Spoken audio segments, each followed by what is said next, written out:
कुछ कैमरा और माइक लेके सोसाइटी को एक नया शेप देते हैं, जैसे आपका सबसे भरोसेमंद एनडीटीवी। और कुछ कैमरा और माइक लेके सपनों को नया शेप देते हैं, जैसे हम सुपर बॉयज ऑफ मालेगांव। अरे कुछ मुकम्मल बना सकते यार हम लोग, जो हमारा अपना हो। कौन सी पिक्चर बना रहे हो? मालेगांव के शोले। तो जितने भरोसे से आप एनडीटीवी देखते हैं, उतने ही प्यार से देखो हमारी movie super boys of Malegaon अपने करीबी थिएटर्स में 28 फरवरी से। और मूवी की सारी खबरें एनडीटीवी वेबसाइट और ऐप पे। In today's interconnected world, India's voice is more crucial than ever. When India speaks, the world listens. At NDTV World, we are that voice, bringing you intelligent and insightful news from India and beyond. From geopolitics and diplomacy to economic shifts, migrations, tech disruptions, and the stories of our diaspora. We cover the news that shapes our global future. NDTV World, your new home for global news is here.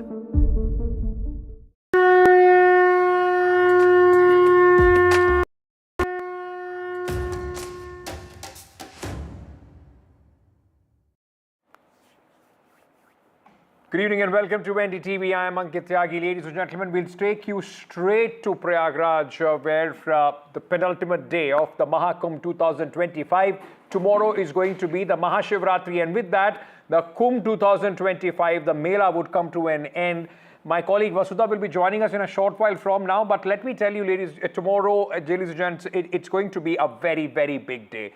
64 crore people, twice the population of United States of America, have already visited the Mahakumbh. And out of, about approximately 115 crore Hindus living in this country, approximately 54% people have gone and taken a dip at Mahakumbh. It has been a big, in fact, program which has taken place. 1 month, 63 crore devotees, and the rush continues at Prayagraj. Remember, there have been some incidents as well which have raised questions on the entire arrangements here. But at this moment, all eyes are on the Shivratri festival tomorrow, which is going to be the final day of the Mahakumbh 2025. The 45-day festival of faith comes to an end tomorrow with the Mahashivratri festival. Ranveer, my colleague, joins me at this moment. Ranveer, 63 crore people. I mean, for many countries, this number would be absolutely mammoth. Population of many countries, if you see, go by these numbers, have come and taken a dip at the Mahakumbh. What are the arrangements for the last and the second last day? I'll make a correction. It's 64. More than 64 crore devotees have taken holy dip at Sangam in Mahakumbh, and in during this the period of Mahakumbh, more than 64 crore people, and UP government was expecting around 40 to 45 crores, but now the number of devotees is crossing the mark of 65, and by tomorrow it may cross 66 or 67 crores. So obviously this is not a small one. So many countries, so many big countries, except I can say India and China, there is no one who is nearby to this number. Obviously not America, not anyone else. So this number is a record, and if we talk about the arrangements, obviously you can see the mela is in 10,000 acres, and except the stampede on 29th on the occasion of Moni Amavasya, everything gone smooth. A single incident which made some allegations over the mela arrangement. Overall, if we talk about the starting from 13th of January till today, the mela is going smooth, and you can see this is the second last day, and the number of devotees is huge. I can say that I was in Mahakumbh in 2019 also, and by this period the mela gets almost empty, but now this year this is exceptional.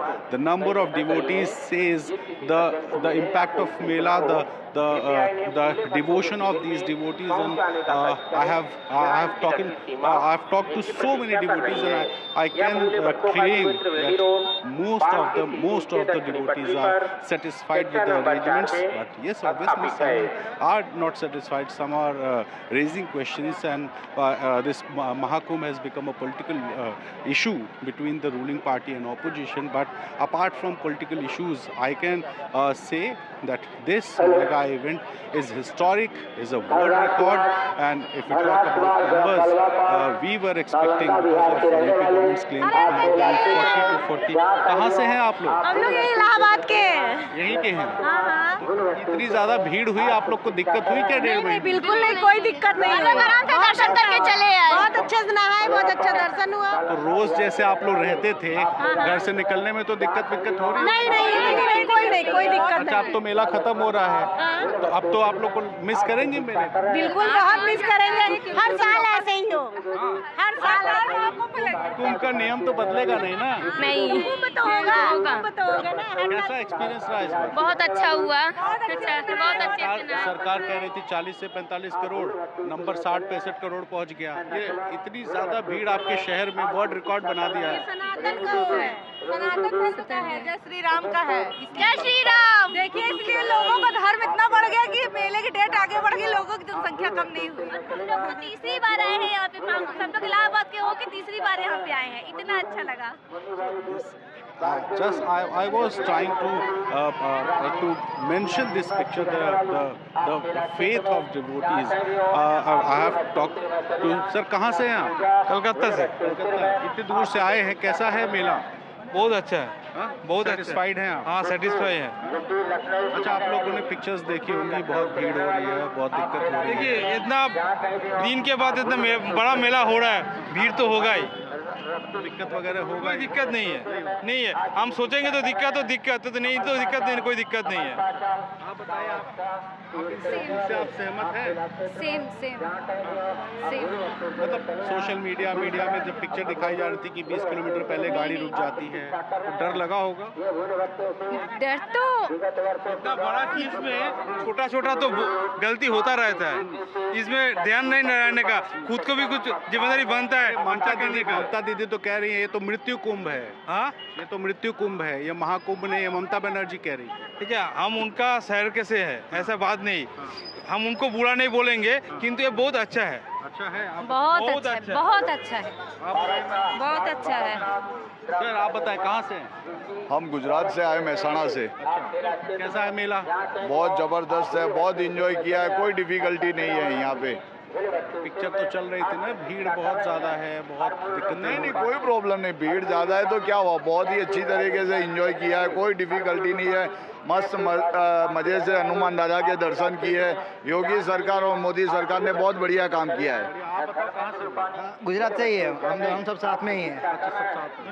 अच्छा रहा मेला? हाँ, बहुत बढ़िया है। भीड़ तो होगी, इतना बड़ा आयोजन होगा तो भीड़ तो होगी, कोई भी जगह हो, देश का कोई भी कोने में होगा। जो काम किया लाइफ टाइम में ऐसा कभी नहीं होगा। इतना ज़्यादा भीड़ हो गई, 65 करोड़ लोग आ गए। क्या 65 करोड़ पहुंच गए यहाँ। हाँ, बरोबर है ना, ऐसा तो मतलब दूसरी बार इम्पॉसिबल है।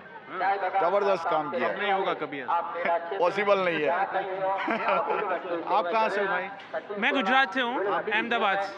गुजराती लोग बहुत आए हैं। हाँ बिल्कुल, काफी स्पिरिचुअल होते हैं ना हम लोग। अच्छा तो कैसा रहा एक्सपीरियंस?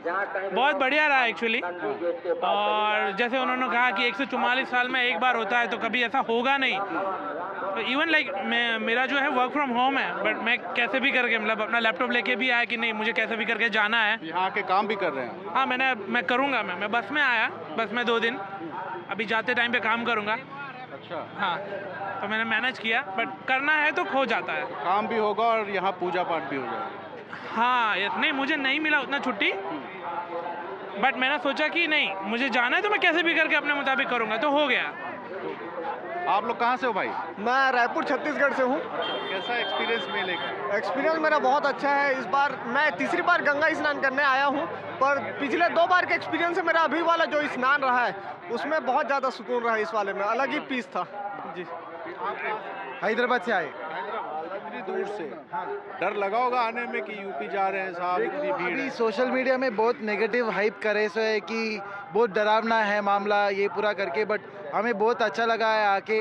इधर बहुत अच्छा ऑर्गेनाइज किया है, सब कुछ अच्छा है। अभी डिप भी हो गया हमारा, सब ठीक है। अभी मंदिर जा रहे हैं हम हनुमान जी का, बस बहुत अच्छा लग रहा है। जय श्री राम। जय श्री राम। हम कर्नाटक से आए हैं सर। हाँ सर। आपका एक्सपीरियंस कैसा है? हमारा बढ़िया है सर, बहुत बढ़िया व्यवस्था थी। मोदी जी बहुत अच्छा किया है, योगी जी मोदी जी ने बहुत अच्छा किया है, कोई प्रॉब्लम नहीं, कोई दिक्कत नहीं है। कहाँ से हैं? हम राजस्थान से, पाली से। हाँ, पाली से। साथ में हमारे साथ नहीं है। आप लोग? हम लोग लखनऊ से हैं, उत्तर प्रदेश। हाँ, लखनऊ। बढ़िया रहा मेला? हाँ, बढ़िया बढ़िया सर, बहुत बढ़िया रहा। This is the real picture. You can see people from Karnataka, people from Telangana, people from Delhi, Rajasthan, Madhya Pradesh, Gujarat, so many states. And from each and every state, I have met people who came from across India, not only from India, but across the different countries also. And I can say that the devotion is on its peak. And these devotees, they are walking for around 7 to 8 kilometers, but still they are applauding the arrangements, they are applauding the management of the government. So this is the level of devotion, and now tomorrow the mela will be concluded, but I don't think that the crowd will be minimized after tomorrow. All right, thank you for joining us, Ranveer. Let me also play out, because our colleague Vasudha is also there at Prayagraj. She has sent us some reports. Take a look. हमारे forces का deployment और वो set drill है, तो कल के लिए हमने पूरी तैयारी की है। सभी मजिस्ट्रेट्स को, पुलिस के ऑफिसर्स को ब्रीफ किया गया है। अभी आज भी एक अंतिम तैयारी बैठक हम लोग करने जा रहे हैं। और इसके अतिरिक्त हमारी पार्किंग सुचारू रूप से चले, ट्रैफिक अच्छे से चले, ट्रैफिक डाइवर्जेंस का जितने श्रद्धालु आ रहे हैं वो पालन करें। रेलवेज के साथ में बेहतर कोऑर्डिनेशन है, और जो सड़क मार्ग से जो लोग आएंगे तो उनको भी कहीं बहुत दूर ना रुकना पड़े, और उनका जो अमृत स्नान है वो अच्छे से हो जाए, तो उसकी हमने बहुत अच्छी तैयारी की है। ये महाकुंभ के पावन पर्व का अंतिम स्नान दिवस है, तो निश्चित रूप से जिम्मेदारी बढ़ी है, तो उसको लेकर हम पूरी तरह मुस्तैद और संजीदा हैं। Mahakumbh 2025 is culminating in a few hours from now. This is the confluence of faith, devotion and stories of salvation. I'm here with Mr. Banu Bhaskar, a senior IPS officer who has been at the center of all action here. In fact, he is ADG in charge of Mela Affairs. Thank you so much, Mr. Bhaskar, for speaking to NDTV. So tomorrow is Shivratri. It is the day of the Akhri or last Amrit Snan. What are the preparations that the administration has put forward? So Mahashivratri, the preparations are on two levels. First is that there will be normal Snan. For normal Snan, for what we have witnessed in the last almost 1 month, 45 days, is that we see close to 1.5 to 2 crore people every day. So that aside, while we are going to ensure that everybody has a proper Snan and they return back with good memories, at the same time, there will be a group of people who like to take the holy water from River Ganges and Triveni and go and visit the Shivalays. So we have 7 Shivalays here.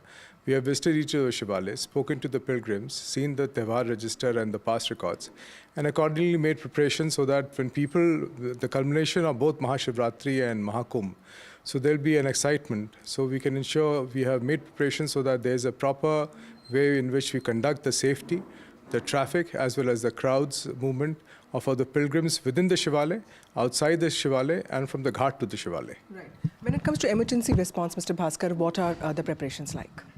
So we have contingency plans. The contingency plans have been rehearsed for the last almost 6 months, which have been made in conjunction with the past experiences, which is made in conjunction with the data available, plus all the recent data which has come up through our control center.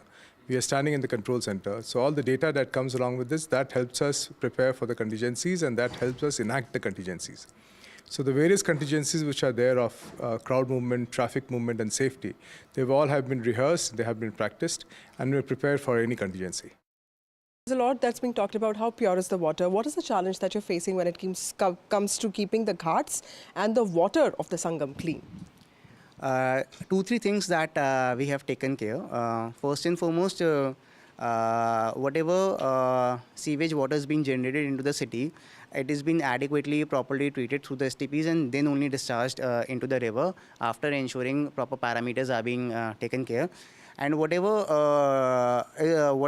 grey water and black water is being generated in the temporary city is also treated through the same parameters to ensure zero disposal of any black and grey water into the water. The second issue that we face is whenever so many people are coming in the city and they are putting a lot of flowers and other sari or something or the other they are putting as a token into the river. So we have deployed 2 transskimmers in the river, which are collecting almost 10 to 15 metric ton of waste from the river to ensure that there is no floating material in the river which can create any kind of pollution into the river. Right. So these 2 things we are taking care, whether it is the solid waste or the liquid waste, zero discharge in any form should be there in the river. Right. My colleague Ranveer continues to be with us. Ranveer, you know, like you were talking to a lot of people, they are, all of them at that point of time, pleased with the preparations that have been made there. But what are the expectations tomorrow? Mahashivratri, a lot of people are expected to come. I can see a lot of excited faces behind you waving to the camera. Obviously, the excitement is on its peak. And if we talk about tomorrow's expectation of devotees, it may cross the figure of 2 to 3 crores. So obviously, today's number is around 64, and by tomorrow, the total number of devotees may cross 66 to 67 crore. And this is the excitement. See, this is the excitement. And this is the second last day, and you can see huge gathering of devotees. I should say. कहाँ से हैं भैया? हम लोग सोमनाथ से आ रहे हैं। आप तो महादेव की नगरी से आए हैं। हम लोग महादेव की नगरी से आए हैं। यहाँ कैसा एक्सपीरियंस? यहाँ का बहुत बढ़िया एक्सपीरियंस लिया, स्नान कर लिया, हमारा दिल पूरा आनंदित रह गया, बहुत खुश हो गया। यूपी कैसा लगा? यूपी अच्छा लगा, बस सब मैनेजमेंट अरेंजमेंट सब मोदी जी का और योगी का बढ़िया है, बहुत बढ़िया, बिल्कुल आनंद आ गया, बहुत एनर्जी मिला है बना के। महिलाओं से भी पूछते हैं, आप लोग आइए, ये लोग तो बता दिए, आप लोग बताइए कैसा रहा एक्सपीरियंस? बहुत अच्छा लगा, बहुत ही। कहाँ से हैं? दिल्ली से।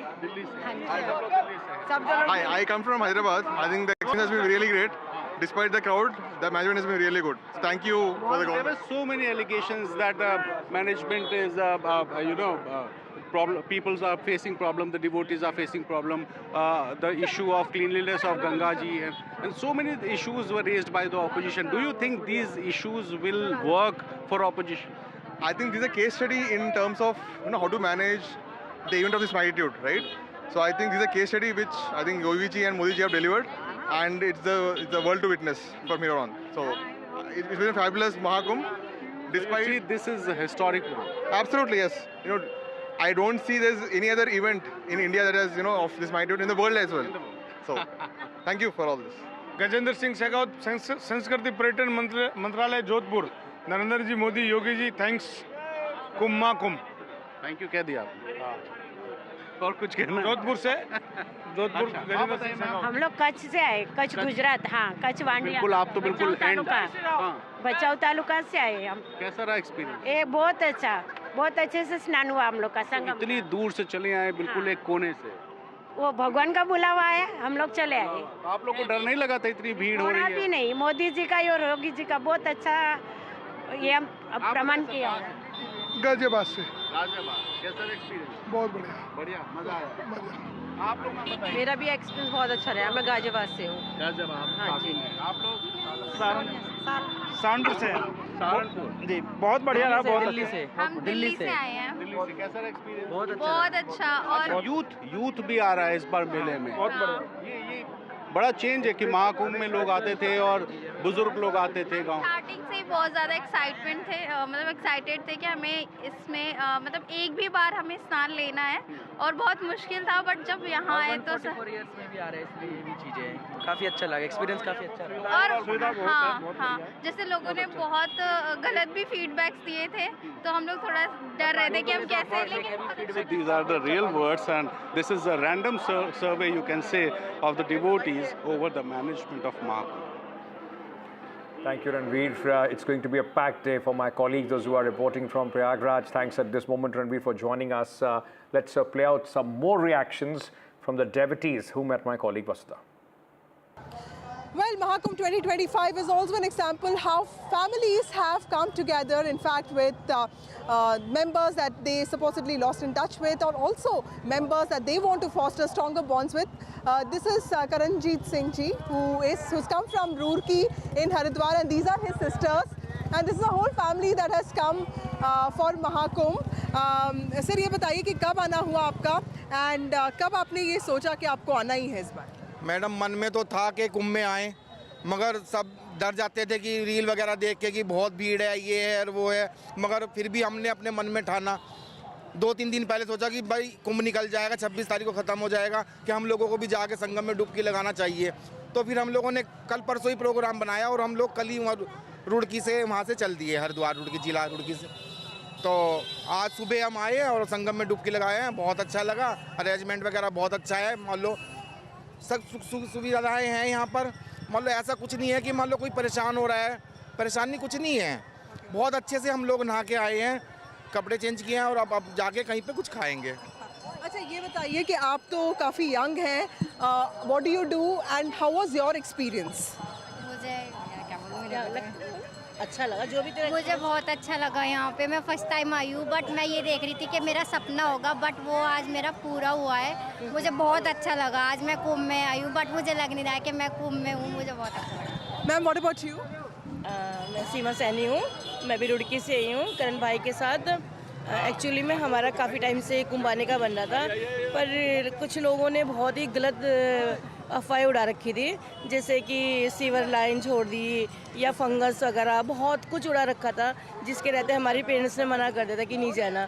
बट हमें कुंभ में आना था, हमारी एक श्रद्धा थी कि हम लोग जाएं, और उसी आस्था के साथ हम भाई बहनों ने प्रोग्राम बनाया। जो भी होगा आई एम गोइंग, हम जाएं। कल शिवरात्रि है, क्या वो भी मनाएंगे आप लोग? जी, हम जो त्रिवेणी घाट से जल भर के लाए हैं, ये अपने जाके रुड़की में शिव मंदिर पर चढ़ाएंगे और शिवरात्रि मनाएंगे जी। So that's a group of family, a brother with his sisters and a whole lot of nieces and nephews who have come together to be part of Mahakumbh 2025.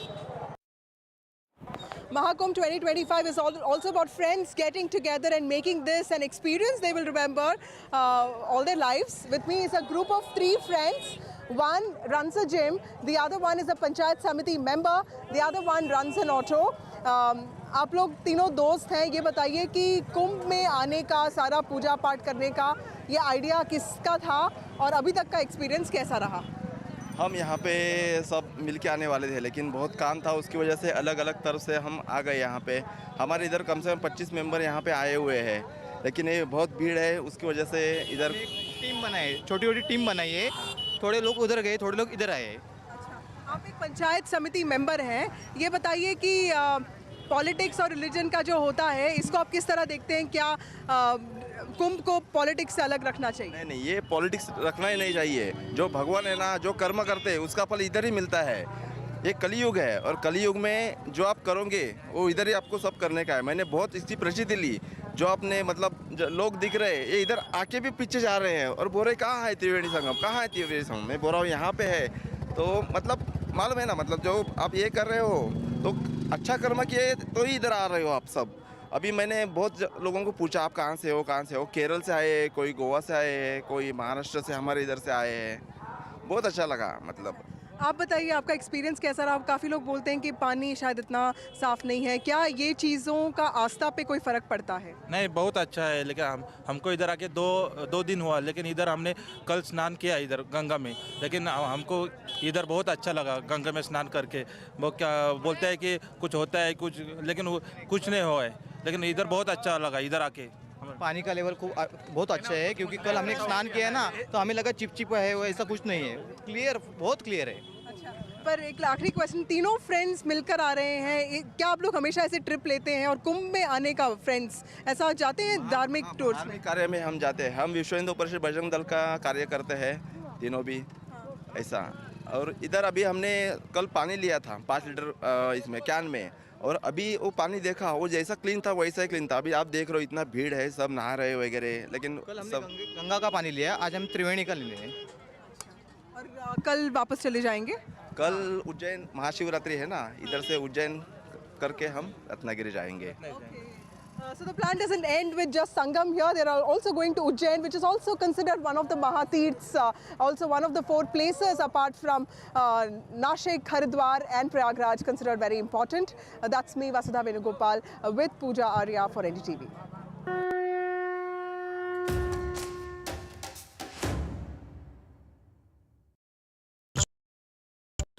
कुछ कैमरा और माइक लेके सोसाइटी को एक नया shape देते हैं, जैसे आपका सबसे भरोसेमंद एनडीटीवी। और कुछ कैमरा और माइक लेके सपनों को नया शेप देते हैं, जैसे हम सुपर बॉयज ऑफ मालेगांव। अरे कुछ मुकम्मल बना सकते यार हम लोग, जो हमारा अपना हो। कौन सी पिक्चर बना रहे हो? मालेगांव के शोले। तो जितने भरोसे से आप एनडीटीवी देखते हैं, उतने ही प्यार से देखो हमारी movie super boys of Malegaon अपने करीबी थिएटर्स में 28 फरवरी से। और मूवी की सारी खबरें एनडीटीवी वेबसाइट और ऐप पे।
Very warm welcome to you all for this NDTV Prophet Conclave, which is themed on Viksit Bharat. American president talks about making America great again, and when Prime Minister Modi talks about Viksit Bharat, in a way he's talking about making India great again. India needs to diversify its sources of capital. Deployment of the grassroots level will be done by manufacturing. You can't truly become a developed nation unless we take every segment of the society in our economic development journey. This is also another element of blueprint for Viksit Bharat. The NDTV Prophet Conclave 2025, the blueprint for Viksit Bharat, only on the NDTV network. In today's interconnected world, India's voice is more crucial than ever. When India speaks, the world listens. At NDTV World, we are that voice, bringing you intelligent and insightful news from India and beyond. From geopolitics and diplomacy to economic shifts, migrations, tech disruptions, and the stories of our diaspora. We cover the news that shapes our global future. NDTV World, your new home for global news is here.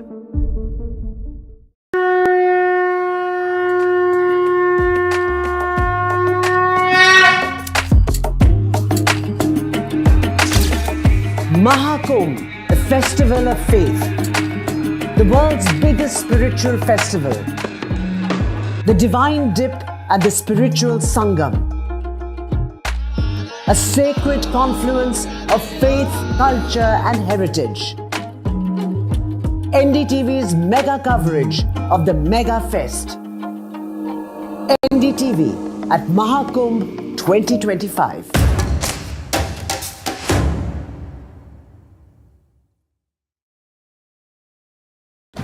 कुछ camera और mic लेके society को एक नया shape देते हैं, जैसे आपका सबसे भरोसेमंद एनडीटीवी। और कुछ कैमरा और माइक लेके सपनों को नया शेप देते हैं, जैसे हम सुपर बॉयज ऑफ मालेगांव। अरे कुछ मुकम्मल बना सकते यार हम लोग, जो हमारा अपना हो। कौन सी पिक्चर बना रहे हो? मालेगांव के शोले। तो जितने भरोसे से आप एनडीटीवी देखते हैं, उतने ही प्यार से देखो हमारी movie super boys of Malegaon अपने करीबी थिएटर्स में 28 फरवरी से। और मूवी की सारी खबरें एनडीटीवी वेबसाइट और ऐप पे।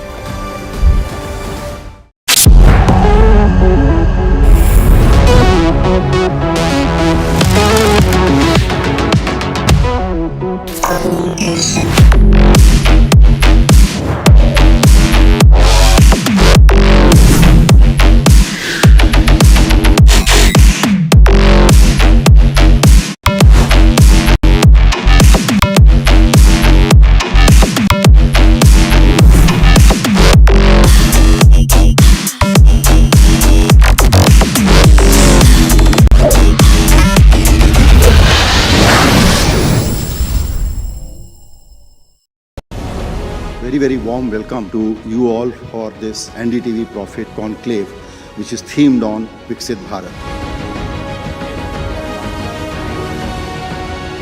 American president talks about making America great again, and when Prime Minister Modi talks about Viksit Bharat, in a way is talking about making India great again. India needs to diversify its sources of capital. Deployment of the grassroots level will be done by manufacturing. You can't truly become a developed nation unless we take every segment of the society in our economic development journey. This is also another element of blueprint for Viksit Bharat. The NDTV Profit Conclave 2025, the blueprint for Viksit Bharat, only on the NDTV network. In today's interconnected world, India's voice is more crucial than ever. When India speaks, the world listens. At NDTV World, we are that voice, bringing you intelligent and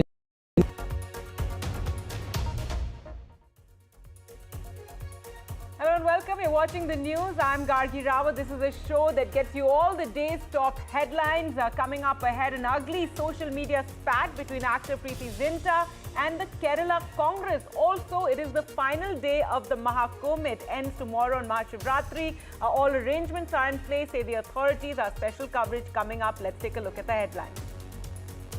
Massive social media row between actor Preeti Zinta and the Kerala Congress. Zinta slams the Congress for claims of a loan waiver from the BJP, saying shame on you. The Congress asks for proof. Police sources say there is no probe in the matter.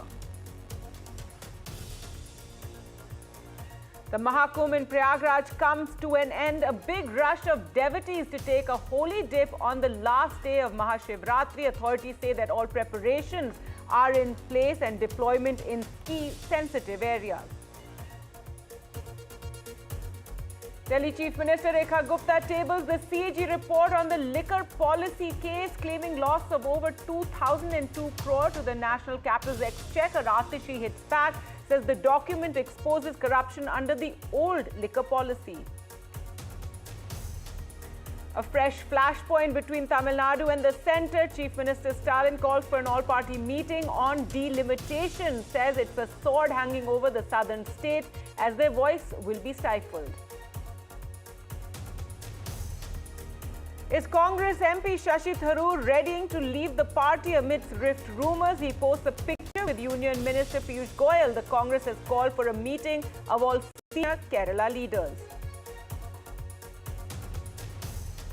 And some relief for badminton star Lakshya Sen in the ugly age row. The Supreme Court has stayed any coercive action against him. He has been charged of age fraud.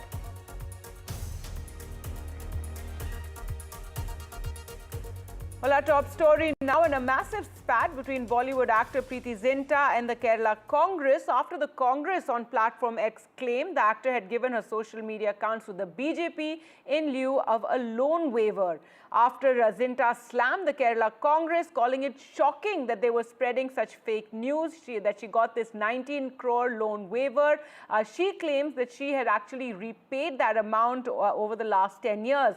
Now, the party responded to her claims and asked the actor to clear the air with proof, saying we're glad to accept mistakes if we have made any. Radhika with the details.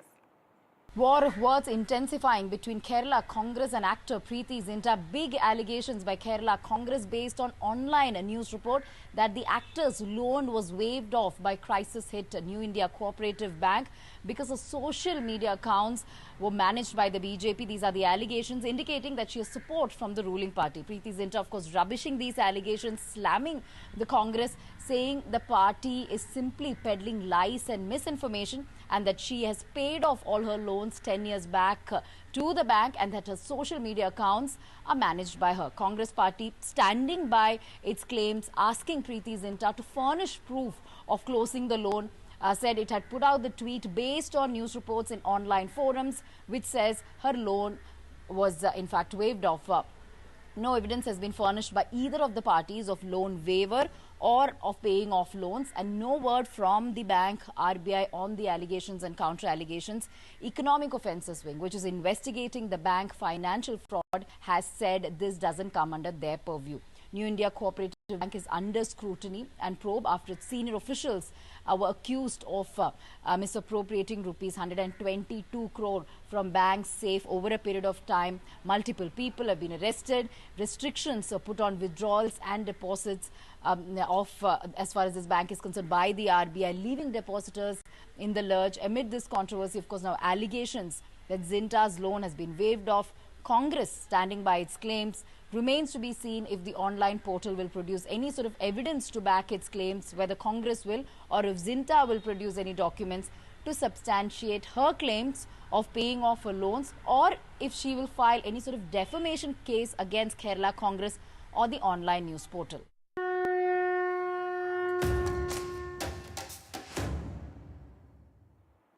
Now for our special coverage of the Maha Kumbh, as the massive spiritual event draws to a close with the Mahashivratri tomorrow, the sacred gathering, which began on the 13th of January, has drawn crores of pilgrims to the holy waters of Prayagraj, to the Sangam, and the final bath, the Shahi Snan as it's called, will take place tomorrow on Mahashivratri. So there's a massive rush of devotees eager to take that holy dip as the Mahakumbh ends tomorrow, while officials have said that all arrangements are in place for the surging crowd. The Prayagraj railway station is teeming with devotees. Authorities are on a high alert. Also, personnel have been deployed in sensitive areas to ensure security. It was another day of fireworks in the Delhi Assembly as new Chief Minister Rekha Gupta tabled the CAG report on the liquor policy that the BJP has claimed is a big scam. The CAG report claims that there was a loss of over 2,002 crore to the national capital's exchequer because of the policy. However, former Chief Minister Atishi hit back, saying that the audit document actually exposes corruption under the old liquor policy. Protests, slogans and corruption charges. Another dramatic day in the Delhi Assembly.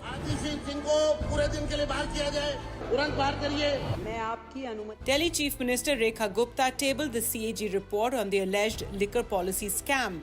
The 2008-page report, spread across 8 chapters, highlights major lapses in the now scrapped Delhi excise policy. The report revealed that the Delhi government suffered losses of 2,000 crore rupees due to the excise policy. The implementation was suboptimal.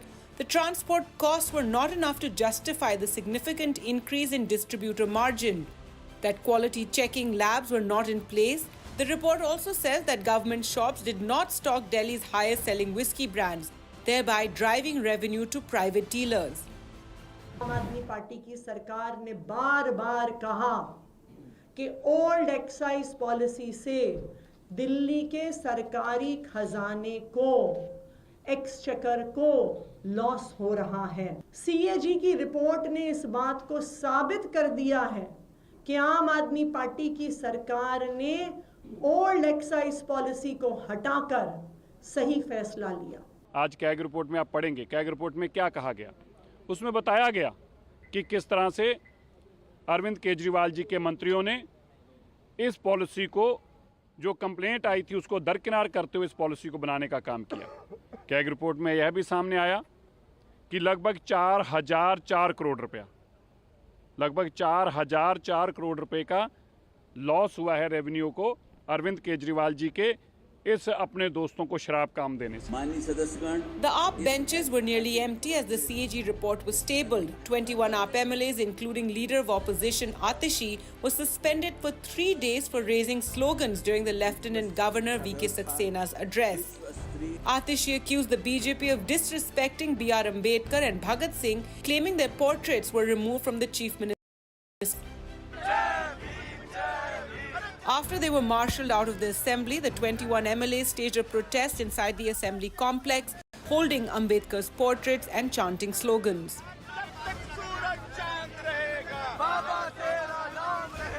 विधानसभा के मुख्यमंत्री कार्यालय में जहां बाबा साहब भीमराव अंबेडकर की तस्वीर होती थी, अब नरेंद्र मोदी जी की तस्वीर लग गई है।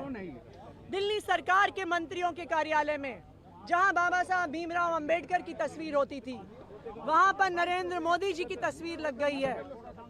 मैं भारतीय जनता पार्टी से ये पूछना चाहती हूँ कि आपको लगता है कि नरेंद्र मोदी जी बाबा साहब भीमराव अंबेडकर से बड़े हैं? देखिए, इनका डर सामने आ रहा है और बाबा जी की फोटो के पीछे उस डर से बचने की कोशिश कर रहे हैं। तो ये जितना मर्जी छुप लें, ये कानून बाबा अम्बेडकर जी का ही बनाया हुआ है।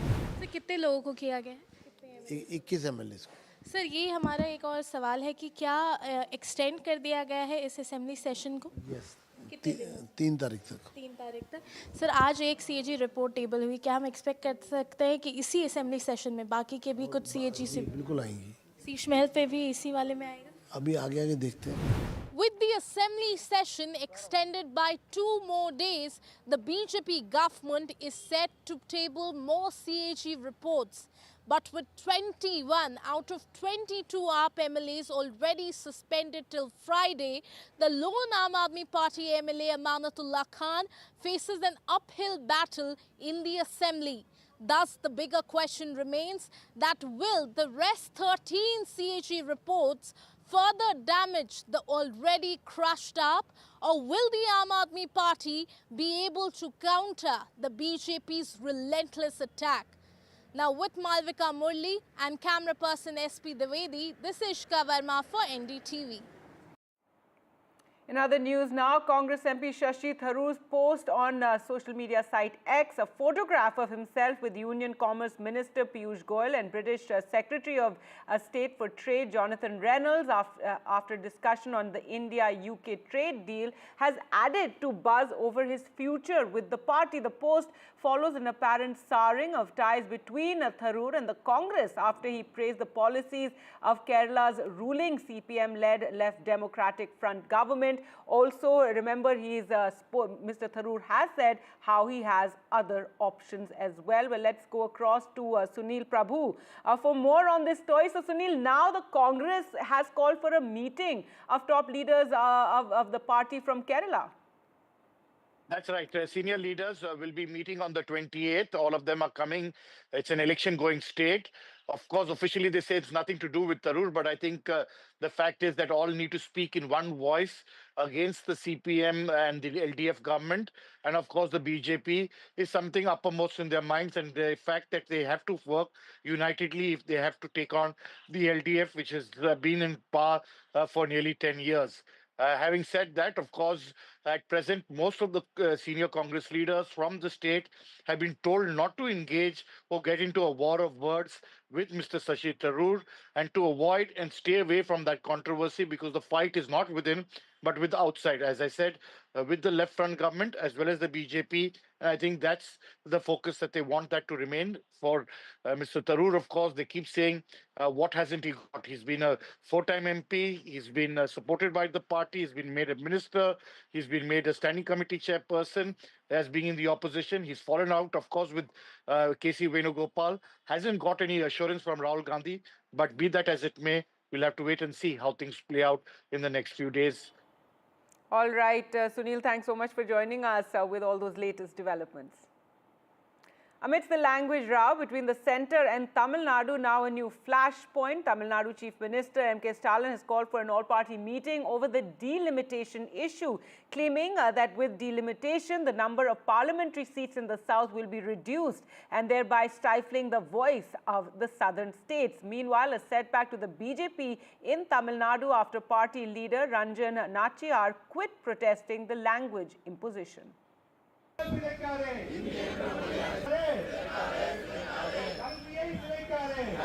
DMK's student wing took to the streets across Tamil Nadu, building its offensive over what it has called Hindi imposition by the centre in the garb of 3-language policy of the NEP. The education system we follow is don't impose Hindi. Even without Hindi, we have proved in the past, we are proving currently, even today. Despite the centre's categorical rejection of Hindi imposition, the DMK seems to have virtually declared the narrative that it will set for the 2026 assembly polls. Even as the NEP confrontation plays out, Chief Minister M.K. Stalin declared another attack on the centre over delimitation of parliamentary seats. He has now called for an all-party meeting to discuss delimitation. All of it playing to the DMK's narrative of the state's interest under threat and projecting itself as the only force for defending Tamil Nadu. தென்னிந்தியாவுடைய தலைக்கு மேலே ஒரு கத்தியை தொங்கிக்கிட்டு இருக்கு இப்போ. இதனால் தமிழ்நாட்டுடைய குரல் நசுக்கப்படுது. இது வெறும் உறுப்பினுடைய எண்ணிக்கையை பற்றி கவலை மட்டும் இல்லை, நம் மாநிலத்துடைய உரிமையை சார்ந்தது என்பதை நாம் மறந்துடக்கூடாது. The BJP has been keenly defending itself against the DMK's offensive. It even launched a signature campaign. But it faces trouble within its own ranks. As a party leader, Ranjini Nachiyar quit the Tamil Nadu BJP, protesting language imposition. From northern India, our sisters and brothers are traveling. So it is railway station. Railway is connecting all the states from north to south. What authority you have to erase that Hindi words? Call it Hindi imposition or a fixed mindset. The heated exchange over language brings back memories of the anti-Hindi agitation in the 60s. Politically, with elections due next year, the ruling DMK is upbeat that this would bring political dividends. But the BJP, that has a negligible presence in the state, could run the risk of further isolating itself because of its tough stance, be it need, disaster relief, or now language. In Chennai with Suresh, Sam Daniel, for NDTV. News now from the Northeast, and Prime Minister Narendra Modi today called upon industry captains to help the centre turn Assam into a shining example of investment possibilities in the global south. This was at the Advantage Assam Infrastructure Investment Summit, which the Prime Minister inaugurated in Guwahati in the presence of several union ministers, industrialists, 61 heads of mission and ambassadors from different countries. NDTV's Ratnadeep Chaudhary with all the highlights.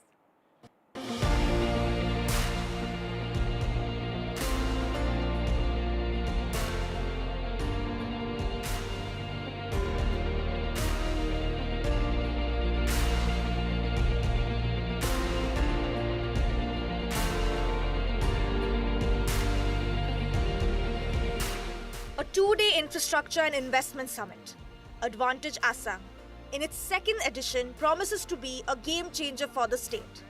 The biggest business summit in the Northeast was inaugurated by Prime Minister Narendra Modi. Assam आज south east Asia और भारत के बीच का gateway बनकर उभर रहा है। मुझे गर्व है कि असम सेमीकंडक्टर मैन्युफैक्चरिंग में भी भारत के एक महत्वपूर्ण सेंटर के रूप में विकसित हो रहा है। वो दिन दूर नहीं जब दुनिया भारत की डेवलपमेंट जर्नी में इस क्षेत्र को सबसे आगे बढ़ते हुए देखेगा। Apart from Prime Minister Modi's big push, the summit has got partnerships from 9 nations, and the who's who of the Indian industry have announced key investments. The Adani Group's commitment to invest rupees 50,000 crores in Assam. Our investments will span across airports, aerocities, city gas distributions, transmissions, cement, and road projects. Assam now is looking beyond its tea and hydrocarbon potential. New tech-driven avenues are now opening up. That one day, the cars that you drive, the mobile phones that you use, the televisions you watch, the medical equipment that scan your body, and the home appliances that you will use in your daily life would be powered by the chips packaged here in Jagi Road. I have that firm belief. I've gone to several states. This was the highest energy I have seen. I wish him very, very best, and he's going all around. He's going in technology, he's going in automobile, he's going in semiconductor, he's going in renewable energy, he's going in oil and gas, which is the hub. Several key MOUs were signed on day one of the two-day summit. With a strong pitch by Prime Minister Narendra Modi and presence of industry captains, Advantage Assam perhaps shows that Assam is on a transition from a land of conflict to a land of opportunities. Cameraman Sanjay Chakravarti in Guwahati, Ratndeep Chaudhary for NDTV. Some relief for badminton star Lakshya Sen today after he faced a major setback in the Karnataka High Court. The Supreme Court today issued a special notice on Lakshya Sen's plea quashing an investigation which alleged he had fabricated his birth certificates to participate in underage tournaments. Now, earlier in the day, the Karnataka High Court had rejected petitions filed by Lakshya Sen, his family members, as well as his coach, U. Vimal Kumar, in connection with allegations of fabricating birth certificates. In fact, the High Court ruled that there was prima facie evidence warranting an investigation into these allegations. Well, for more on this story, let's go across to Rika. Roy and Rika, quite an ugly controversy, and the fact that these allegations are made and reached the High Court and that an investigation was even ordered, but some relief now in the Supreme Court. It is an ugly confrontation between Lakshya Sen's family and the family of the person who alleged Lakshya of age fraud. All of this has been happening since 2022, but big relief for Lakshya earlier today after the Karnataka High Court had ordered investigations into alleged fraud by Lakshya Sen's family and the person who had alleged Lakshya Sen of fraud, Mr. Nagaraju, had claimed that Lakshya's father had manipulated at least 2.5 years to enable Lakshya play the underage tournaments and thereby get an unfair advantage. It also seems that Mr. Nagaraju is a rival in some sense, and he has been trying to get at the family, and that's what the allegations have. That's where the allegations come up. He has been trying to get back at the family because his daughter, who is around the same age as Lakshya Sen, also wanted to get into the Padukone Dravid Center where she couldn't make the cut. And since then, he has been filing RTIs. From the RTIs, it came out that in 2016, that Chirag Sen, Lakshya Sen's brother, elder brother, was accused of age fraud. He was suspended by the Badminton Association. Later, the Central Vigilance Commission accepted the certificates. He was brought back into the circuit. Now, it seems all eyes are on Lakshya, whether he is able to get over the rough patch or not. All right, Rika, thanks so much for joining us with all those details of this entire case and some relief as we report for Lakshya Sen in this entire matter. Now, some big news for Indians in Canada. Canada has tightened its temporary visa rules. Canadian border officials now have sweeping authority to change visa statuses at their discretion. Under this new immigration regulations, they can reject or cancel temporary resident documents, including work permits and student visas, if they believe the individual won't leave Canada after their authorized stay. My colleague Disha Bagchi with the details. While Canadian Prime Minister Justin Trudeau is on his way out of office, his administration delivered a final blow to Indian immigrants, with new visa regulations granting border officials increased authority to modify and even revoke the visa status of international students, workers and migrants as deemed necessary, leaving the lakhs of Indian students and workers in the lurch. These new rules mean that border officials can now revoke temporary visas, including work permits and student visas, as per their discretion, if they do not meet certain criteria. The new rules allow officers to cancel visas if a person's status or circumstances change, making them not eligible to hold the visa, if a person gives false information or has criminal history, or if officials believe that the person won't leave Canada by the end of their authorized stay according to their visa. Another case where visas can be cancelled is if the person loses their document or the document itself is stolen, destroyed or damaged. These new rules also allow officials to cancel student and work visas after the individual has already entered or is even living in Canada. And the impact of these changes is expected to be massive. Just this year, it is expected that 7,000 temporary visas could be cancelled due to these new rules, leaving the fate of over lakhs of Indian students, workers and 3 lakh tourists hanging in the balance. With the Canadian leadership race on, only time will tell whether the next administration will bring any relief for students, especially students from India, or should Indian students now look elsewhere to pursue further studies. Disha Bagchi for NDTV. With that, it's a wrap from me. News updates continue right here on NDTV.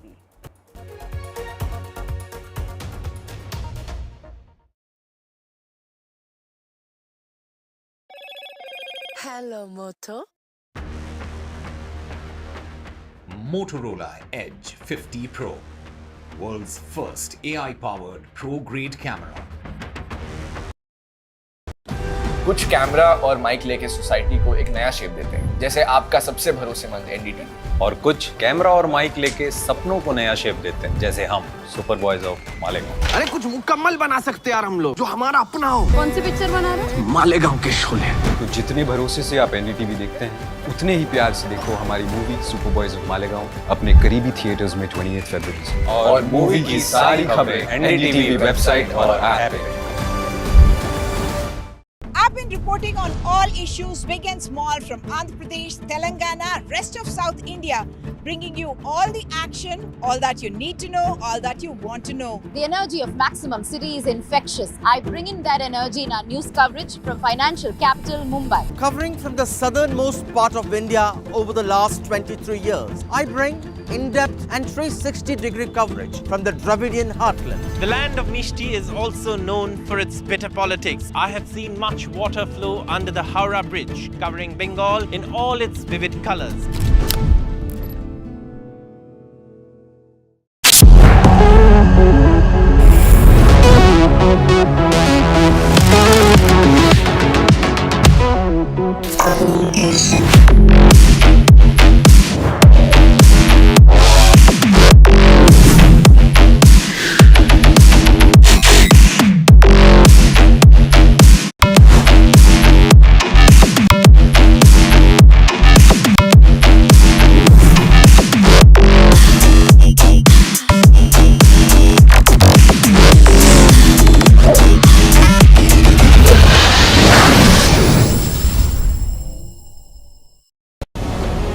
Very warm welcome to you all for this NDTV Profit Conclave, which is themed on Viksit Bharat. American president talks about making America great again, and when Prime Minister Modi talks about Viksit Bharat, in a way is talking about making India great again. India needs to diversify its sources of capital. Deployment of the grassroots level will be done by manufacturing. You can't truly become a developed nation unless we take every segment of the society in our economic development journey. This is also another element of blueprint for Viksit Bharat. The NDTV Profit Conclave 2025, the blueprint for Viksit Bharat, only on the NDTV network. In today's interconnected world, India's voice is more crucial than ever. When India speaks, the world listens. At NDTV World, we are that voice, bringing you intelligent and insightful news from India and beyond. From geopolitics and diplomacy to economic shifts, migrations, tech disruptions, and the stories of our diaspora. We cover the news that shapes our global future. NDTV World, your new home for global news is here.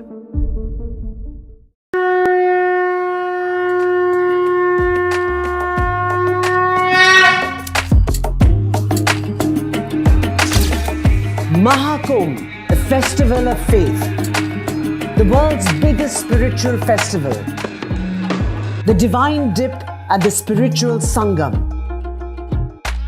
a sacred confluence of faith, culture and heritage. NDTV's mega coverage of the Mega Fest. NDTV at Mahakumbh 2025.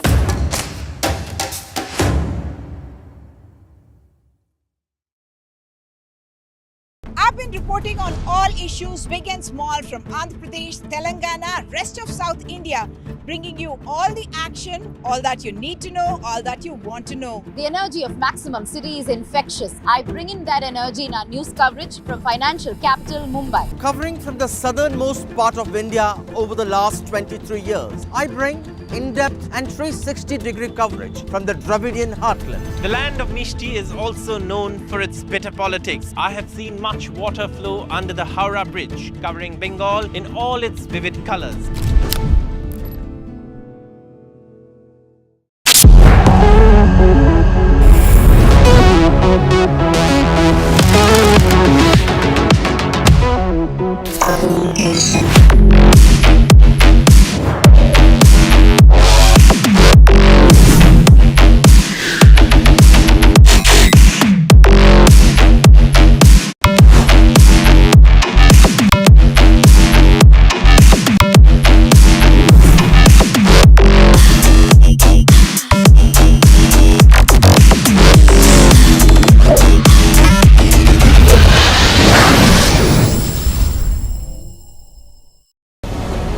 Very warm welcome to you all for this NDTV Profit Conclave, which is themed on Viksit Bharat. American president talks about making America great again, and when Prime Minister Modi talks about Viksit Bharat, in a way is talking about making India great again. India needs to diversify its sources of capital. Deployment of the grassroots level will be done by manufacturing. You can't truly become a developed nation unless we take every segment of the society in our economic development journey. This is also another element of blueprint for Viksit Bharat. The NDTV Profit Conclave 2025. Hello everyone, this is The Last Word and I'm Maria Shakil. Actor Preeti Zinta is caught in a political crossfire. Congress's Kerala unit has urged the actor to present proof to refute reports that she gave her social media account to the BJP to get an 18 crore loan written off, while also asking her to raise her voice for depositors who lost money. The actor was quick to call out the ex-post as vile gossip and clickbait, adding that she had fully paid back the loan a decade ago.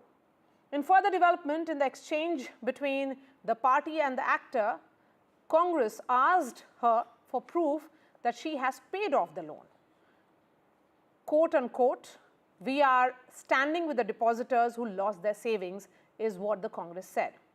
And even as the Congress versus Zinta played out, the Economic Offences Wing issued summons to 6 companies that conducted the audit of the new India Cooperative Bank from 2019 to 2024, adding very clearly that this has nothing to do with Preeti Zinta case per se. That's what sources say. That brings us to the question that I ask on the show tonight. This isn't the first time, perhaps won't be the last. Why are celebrities soft targets is what we ask today. And joining me on the show, Kunika Sadanand is an actor-producer. We also have Sanjana Galrani, Nasir Abdullah, Indian actor.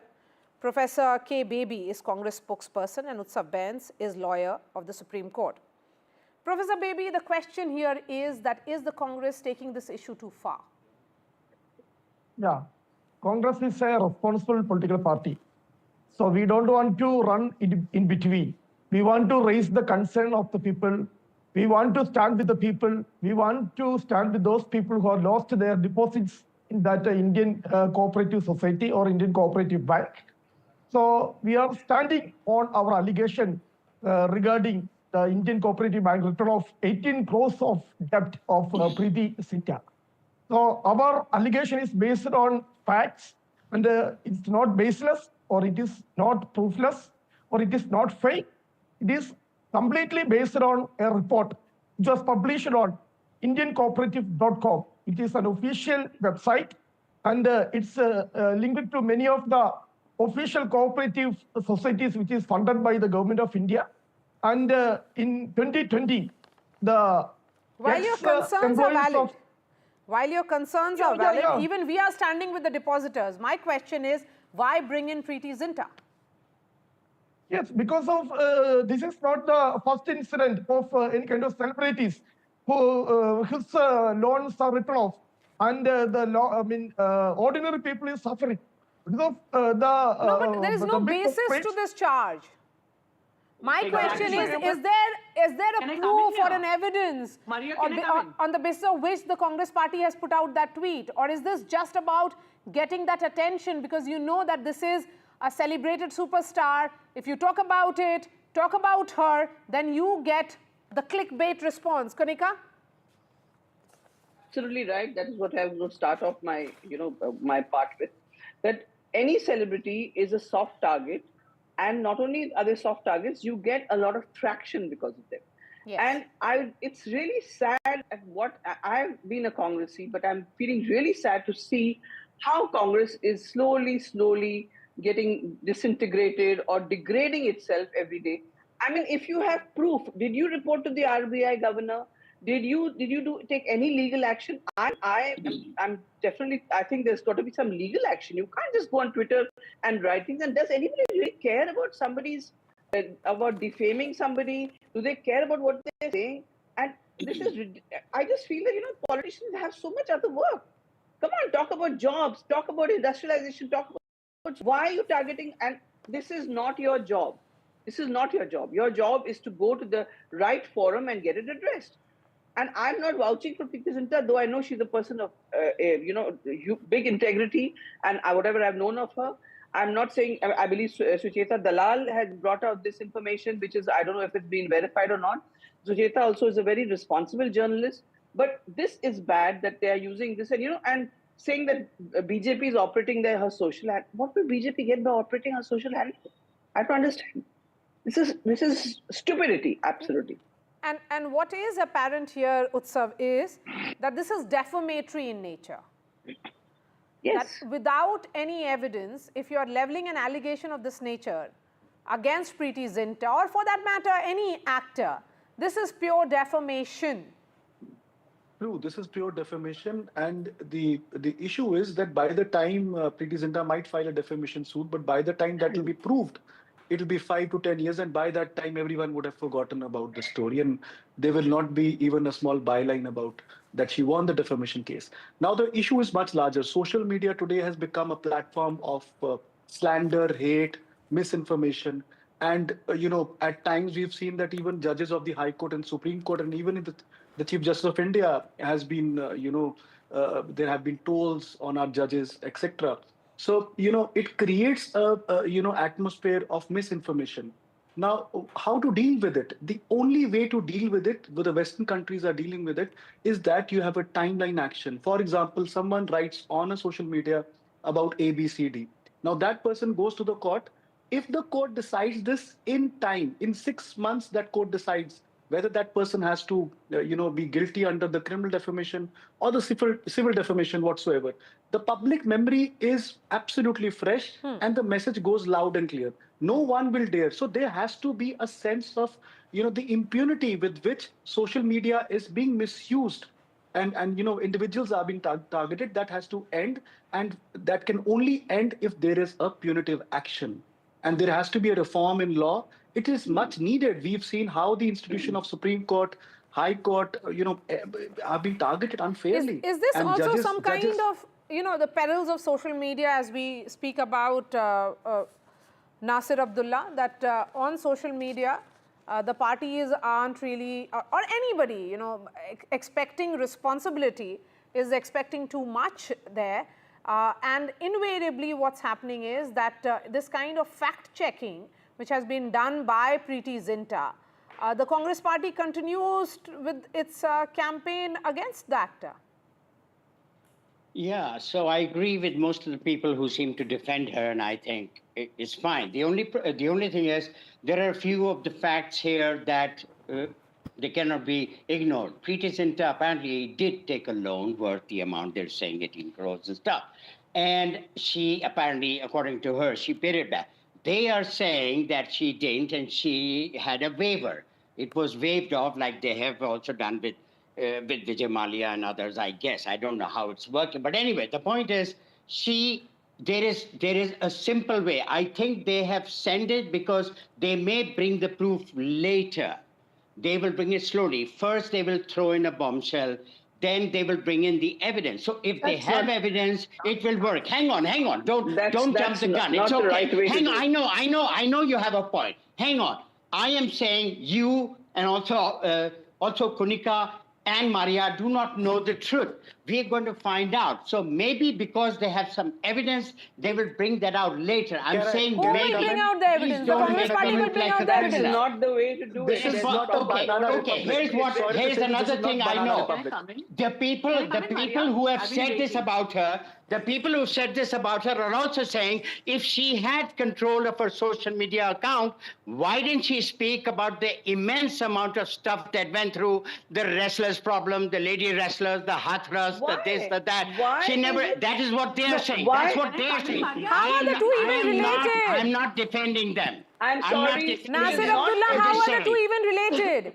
It's her discretion, the issues she wants to speak on. Exactly. Exactly. The Congress party will not decide that. The social issue. Yeah, the bank may have evidence. One thing is clear, she took a loan. And then the next thing that has to be she is not denying that either. Yeah, so she's saying she's paid. If they can prove it that she didn't pay it, and then there was has some already said that she has paid it why off. is the Congress asking I am for trusting proof? her. Are they the I'm right trusting foreigners her. to ask? But they may But have why more is the evidence. Congress saying, come up with the proof? Who are they? Congress has to, it has to be a correct forum. I want to make a point here. Yeah, that's another story. Even here, this is not the forum to talk about it. We have They this should be letter talking. submitted by the ex-employees of the bank with the That RBI. will come. We have letter with us. One moment, Nasir Abdullah, one moment. My limited point, Nasir Abdullah, listen. It's clearly written in that letter. Mr. Baby, my limited point is that is the Congress party the authority to seek that explanation from Preeti Zinta? Not at she all. is saying that she repaid the loan 10 years back. No. But this letter is... Are you the Reserve Bank of India or the investigating agency? Are you the economic offences wing here? The ex-employees of the Who has given you this power? 2020 to the Reserve Bank. Mr. Baby, That letter is clearly Let's be written. clear. Your outrage is a misplaced outrage. Mr. Baby, your And this outrage is not is a your case of job. a misplaced outrage. Go ahead. Because it is the responsibility of the political Sanjana. party. As a political party, it is the Sanjana. responsibility One of the second. Indian See, I would like to National come in here. No, my question is, who are you to seek accountability from a celebrity on a public platform? Go ahead, The Sanjana. professor gentleman can stop screaming. Mariam, I need to make a point here. Go ahead, Sanjana. I was listening to you long enough. Sir, can I talk? Sir, can I talk? Yes. Sir, do you have any document about what you are talking right now? Okay, let's have have you Mr. given Baby any on the other document to NDTV? window, please. Have you given any written document to NDTV? Okay, so this is a transaction which has to be reversed, which is pending. This is just a particular bow and arrow that you're just dispensing in the air to the chest of a celebrity because she will not respond to you and because you can do it single-handedly from one side and become a hero over here. Do you have any evidence of what you're talking? You're tarnishing a woman just because she's a celebrity, just because you can just score some cookies over here and put your collars up for your Congress party. Fine, I don't belong to any party. I'm not a BJP, I'm not a Congress. What is the evidence that you have? Do you have any written document here? Are you from CBI? Are you from CID? Yes, we have the documents. We have the documents of ex-employees letter to RBI. The ex-employees of the bank, they have written a letter to the RBI. Do you have? In that letter, they clearly mentioned the name of Preeti Zinta. What rights do you have? Who gave you the human rights? Are you a judge? Are you a Supreme Court judge? Are you a High Court judge? Are you a police officer? The bank is under the scanner of RBI. Are you having? There's no point screaming. So you don't have to able to scream. understand what you're So you don't have to scream. Who gave you the authority in the Maria, country to go Maria, and can I come question in? a celebrity? Who gave you the authority? Are you from the police concerns? Do you have the rights? Do you have a written FIR? Do you have the proof that she has done something like this? Nobody has anything. You have Nobody no has rights anything. to ruin May I come anybody's in? May I come reputation in, Maria, on please? basis of imagination. Yeah. Yes. You have no rights. If this was your daughter or your Kanika, mother, would you say do Okay, this? Sanjana, let Kanika Absolutely speak. no evidence. I am in complete agreement with you, Sanjana. You're just The problem is destroying the that image of a invariably lady celebrities without are any used because you evidence. want to make an example out of If them. this was This your- is what for is your happening money, even in this not case. your Yes, go ahead. Sanjana, Kanika. Can Sanjana let me speak? Kanika. Sanjana, please can I speak? So I have 2 points to make here. A, if Mr. Baby says that they have read this somewhere or it's on a public platform, then they should ask the concerned authority to give them answers, not Preeti Zinta. Secondly, let's say that, I mean, this defamation that is happening is not only towards the celebrities, but even on the Twitter and social media, people are defaming each other so much, including political parties. They're talking such nonsense. Who's checking that? And this I'm saying as a non-partisan, both Congress and BJP, they're throwing up slurs at each other all the time.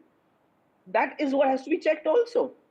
Because when you would allow, when the leader, the trickle-down effect is there, when the leaders behave like this, the public is going to behave like this. And so sad that the Congress party workers of Kerala are doing this when they have a lot of issues to handle of their own. Mr. Tharoor might be leaving your party, sir. So you please handle that. Don't worry about Preeti Zinta. There's a forum that it can be addressed. You write the letter. Have you written one single letter? Have you written anything to them asking them for explanation? You're asking Preeti Zinta. Who are you? Who are you to ask Preeti Zinta? Perhaps Kanika has some hard facts she has to criticize the authorities of that website. That website has released the report against Preeti Zinta. It's not even I will clearly tell you the name of the website. But the IndianCooperative.com.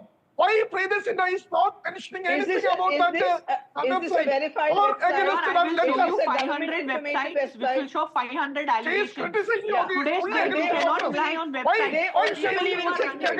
even they are surviving on clickbait. Mr. Baby, they don't even have an office. They don't even belong to the media. I'll show you Even 500 those kind of which has websites are depending on clickbait. Trust me. They have viewership, and today you're talking about them on a national channel. They use Madam, Did you verify? Is this a verified website? Is it a government website? Is it a banking website? Employees have written a letter to the RBI. Madam, first of all, you told me that there was any official document. It's an official document, the letter. It's written to RBI. So write to the RBI to give you answers. Yeah, with the Don't RBI, ask Preeti with the Zinta. director of the Don't RBI. ask Preeti. In public interest, write to the RBI to give you answers. Don't ask Preeti Zinta. No, Sorry, first of sir. all, tell You're the barking up the wrong stream. Ask, why did you... Whether Preeti Zinta support... Get the evidence. Get the evidence. Prime Minister... Back here. Loans were written off. Get the evidence. We are challenging her. We are challenging her. We are challenging Preeti Zinta. Make a complaint. Make a police report. Loans were written off 10 years back. Sir, if you repeat one word 5 times, it's not going to change the argument, sir. Please, allow me. Okay. Sir, if you have...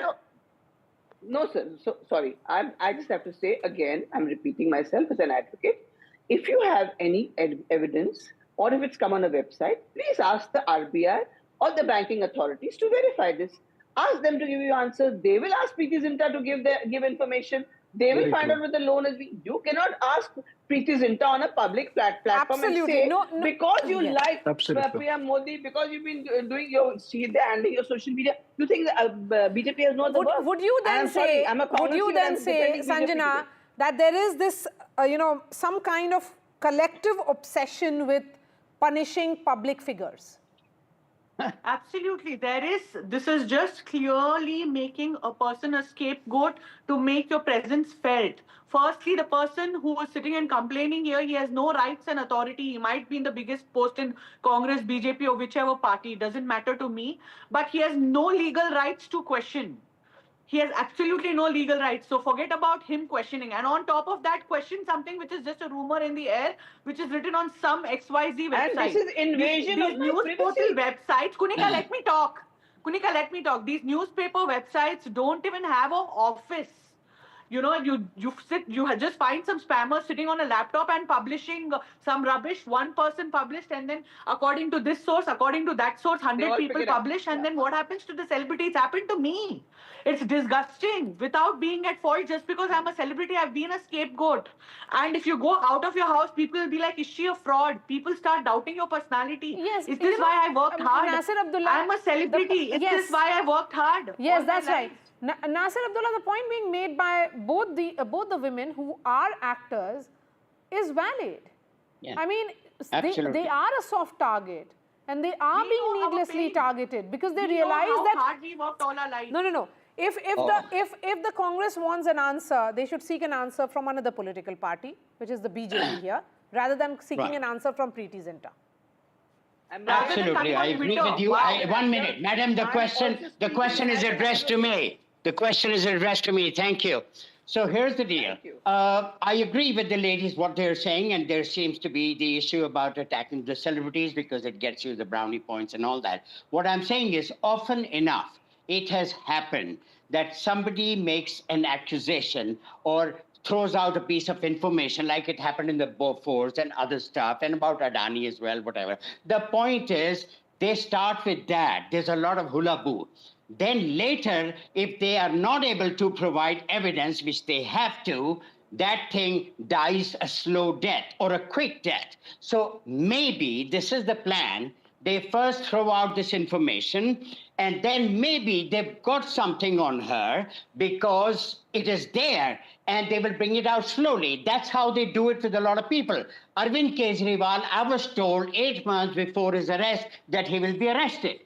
I was told by some news agencies, they all knew it. So it's a possibility. It's a possibility. It's a possibility. I'm not saying Preeti Zinta is guilty. My limited point here is that if a political party is seeking accountability of a particular incident which has happened, where the RBI is of course now investigating it, the Economic Offences Wing is investigating it, money of a lot of people is at stake, they should be seeking accountability from the right authority. Yes. And Preeti Zinta is not that authority, is my point here that I'm making to Professor Baby. And she's one of them. She's one of them. She's one of them. Professor Small Baby, fry, but she's Professor one of Baby, them. do you think the Congress got it wrong? It may have been somebody operating their social media handle and they realized that this is a great story to just latch on to, and that's what they did. Without realizing the implications and also not really factoring in here. Celebrities are not someone who are above the laws of the land. All are equal before the law. It is common man, it is celebrities, all are equal before the law. Why? Only some common people are suffering because of this. Instead of going on Twitter and questioning a celebrity and tarnishing her image. And this common people. There's a right way to do it. There's a law and order in the country. No, Professor Baby, one moment, let him speak. Let him all speak, the lifetime savings of these ordinary people were lost because of the bank has collapsed now, because of these huge loans of these celebrities who have written off. Nidasina is not the one incident. We have the names of other persons whose loans were written off by the authorities of the bank. It is about, if it is about a banking fraud, and respect the law your and order concerns in our country, are valid, but we have that's not for that. For that, the RBI is responsible. The banking no. It is not Preeti Zinta's responsibility. It is not. See, there's a department for everything in the country. You cannot take it in your hand, that too on Twitter. This is very funny and this is really destroying the I just want to, Maria, I want to add one thing. Yes, please, go ahead, Kanika. The RBI is investigating all the fraud in Mr. Baby, sir, please. Why are you investigating? Mr. Baby, my name is Kunika. She asked me to speak. Yeah. So, Mr. Baby, I want to say to all of you here and to your audience who are watching this, thank God it was Preeti Zinta, who's a strong woman, and spoke up. Do you all realize what you would do if it was somebody who did not have the gall or the gumption or the balls to take the system on? Because she's done it in the past and she has the guts to do it. The other person, if you had tarnished them like this and if they had paid off their loan, they would probably be hanging from some ceiling fan right now. Do you realize your responsibility, Mr. Baby? You go and ask the questions from the... Why are you putting it on social media? Do you have... Ask Preeti Zinta to produce evidence that her loans were written off 10 years back. She's claiming that her loans were written off 10 years back. Sorry, sir. Okay, Elon Musk enters this discussion now. Going to decide how our laws and accountability are going to happen. What is this? No, my question is, why has Elon Musk entered this discussion, Konika? Because Twitter belongs to him. Okay? And he says He says it's the rightful place to put it out to get the facts out. So now Elon Musk will get facts out for our country. Is that the way we're going to work? No. The problem here is that a political party, the handle of the Congress party in Kerala is not behaving responsibly. If they want answers, they should ask the finance ministry. If they want answers, they should ask the Reserve Bank of India, not Preeti Zinta here. That is the point here. And this is defamation. Any private person. Any private No, there is no evidence. Like Yeah. I will This is just being clickbaity, as Preeti rightly points out. Yes, Utsav, 30 seconds to you. And then the last word to the two women, 30 seconds to both of them. But yes, Utsav, quickly, 30 seconds. Yes, Mara, let me declutter. Whoever has an issue can write a representation to the RBI. Yes. If he's not satisfied with the RBI, go to the High Court, go to the Supreme Court. Going to social media and saying unsubstantiated facts is prima facie defamation to my mind. Yes. And it is important, it is high time that there should be a legal reform so that defamatory statements that actually create havoc in other person's life, as the panelists were mentioning, they stop. There has to be timely punishment or timely decision, Yes. whether that is truthful or Absolutely. not. That is my I'm of the opinion submission. that this has gone too far. And especially, Yes. there has to be some kind of responsible conduct on a part of a political party also. If they are taking on the actors, celebrities, the manner in which it has happened. Yes, Sanjana, 30 seconds, quickly. If there's anyone representing somebody as big as the Congress party, please behave in your intuitions and be well behaved and mannerful, because remember, you're attacking on a woman without any evidence, without any rights, without any social responsibility. You're damaging and destroying somebody's life.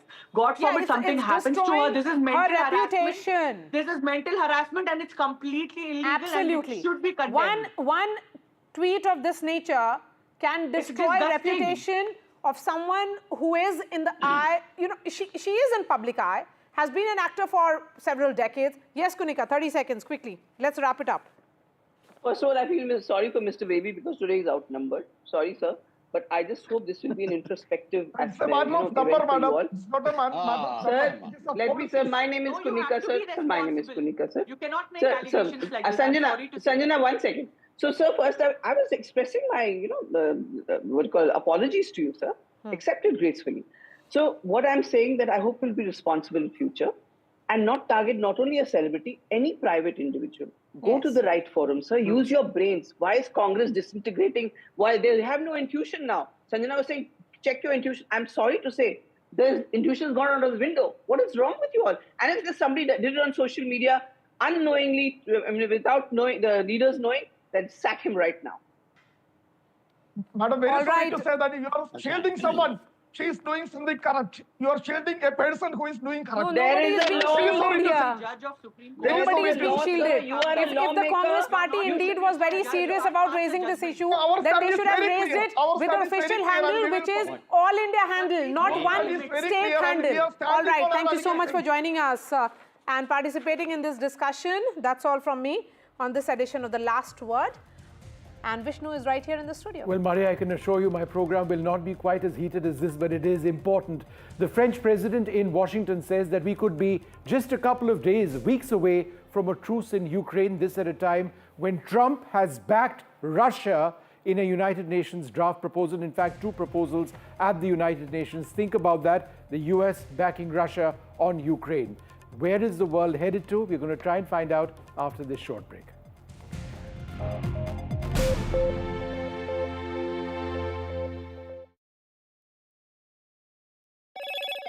Hello, Moto. Motorola Edge. कुछ camera और mic लेके society को एक नया shape देते हैं, जैसे आपका सबसे भरोसेमंद एनडीटीवी। और कुछ कैमरा और माइक लेके सपनों को नया शेप देते हैं, जैसे हम सुपर बॉयज ऑफ मालेगांव। अरे कुछ मुकम्मल बना सकते यार हम लोग, जो हमारा अपना हो। कौन सी पिक्चर बना रहे हो? मालेगांव के शोले। तो जितने भरोसे से आप एनडीटीवी देखते हैं, उतने ही प्यार से देखो हमारी movie super boys of Malegaon अपने करीबी थिएटर्स में 28 फरवरी से। और मूवी की सारी खबरें एनडीटीवी वेबसाइट और ऐप पे। In today's interconnected world, India's voice is more crucial than ever. When India speaks, the world listens. At NDTV World, we are that voice, bringing you intelligent and insightful news from India and beyond. From geopolitics and diplomacy to economic shifts, migrations, tech disruptions, and the stories of our diaspora. We cover the news that shapes our global future. NDTV World, your new home for global news, is here.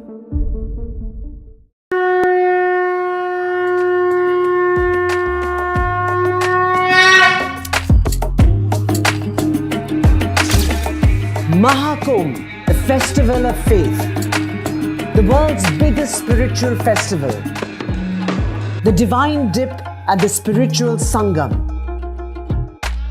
a sacred confluence of faith, culture and heritage. NDTV's mega coverage of the Mega Fest. NDTV at Mahakumbh 2025.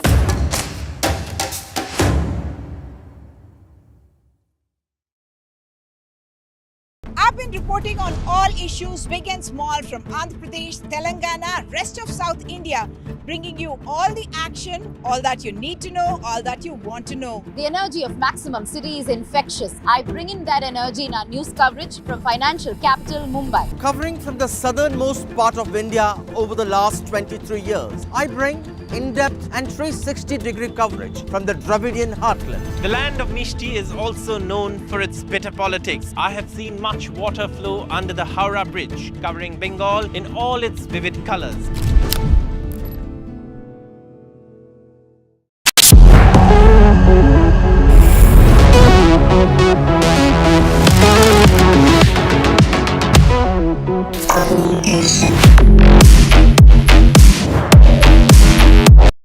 Welcome to Left, Right and Centre. I'm Vishnu Shom. On the program tonight, crucial developments, fairly game-changing, on the process which may result in a peace in Ukraine.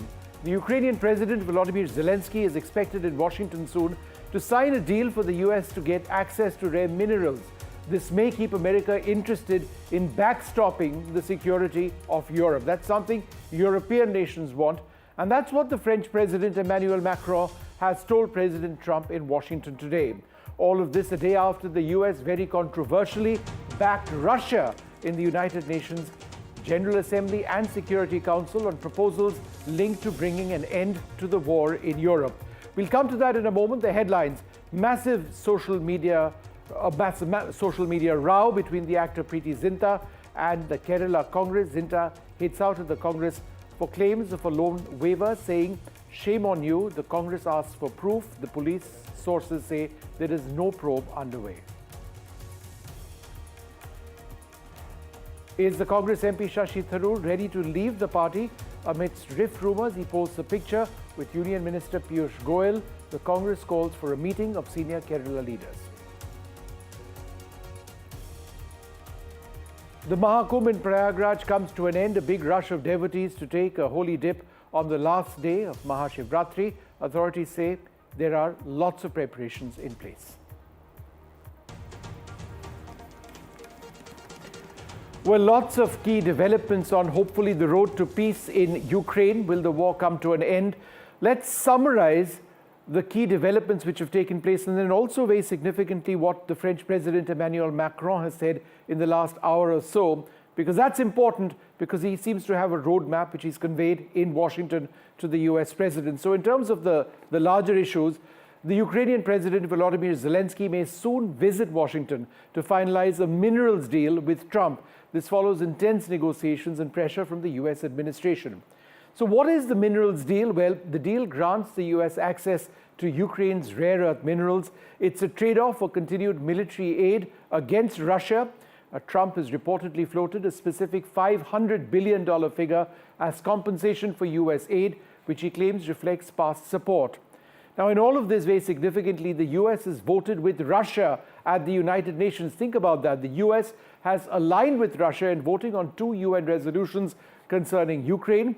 On Monday, both nations rejected a European-supported UN General Assembly resolution denouncing Russia's war in Ukraine, and later in the UN Security Council, they jointly endorsed a US proposed resolution urging a quick end to the conflict without naming Russia as aggressor or recognizing Ukraine's territorial sovereignty. Will European nations accept this? Well, they may not have much of a choice. Now, Putin's offer to Trump. Putin, meanwhile, has proposed a mineral deal of his own, including access to Russia's vast reserves. This aims to outbid Ukraine and sway Trump's support. So that's the overall story. But what about the French proposal? Well, in an interview to Fox News following his talks with the US president, the French president Emmanuel Macron has said that he does see a path which could result in peace between Russia and Ukraine. The sequential steps announced by Mr. Macron include the following: a start of immediate negotiations with Russia, a truce which could be arrived at in the weeks to come, detailed negotiations which take place while this truce process is going on. The US, Macron says, will have a deal on rare minerals that gives the US, Trump, a lasting stake in Europe. That's what European nations want. This would be followed by a proper peace treaty with Russia.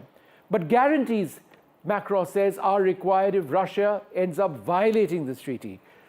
Now, there is a French-UK proposal to send soldiers in some locations of Ukraine to maintain peace in the area, but this must be backstopped by the United States if that is required. Now, Macron claims several European countries are willing to be a part of this strategy which he's discussed, but he says that there must be a strong message from the United States to ensure that Russia accepts everything and does not resume attacks. So that's what the overall situation is. Are we well on the way to a lasting peace? Well, I'm now joined by David K. Johnston. He's a senior journalist in the United States, a Pulitzer Award-winning journalist, and also Dan Morrison, deputy editor world in Washington at USA Today. Thank you both very much for being with us. Mr. Johnston, let me come to you first. It's interesting what Macron has said in just the last little while, where he says that there could be a truce within the next couple of weeks. He says he's conveyed this to Trump as well. Are you as optimistic? No, not at all, Vishnu. The proposals you're seeing come as the Russians are collapsing militarily. Russia is now using donkey carts to deliver munitions and food to the front lines, as a number of journalists have documented.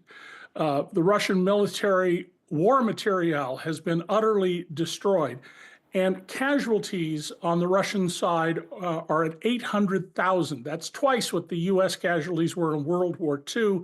The current rate of more than 1,000 dead Russian soldiers per day, they'll reach 1 million come May.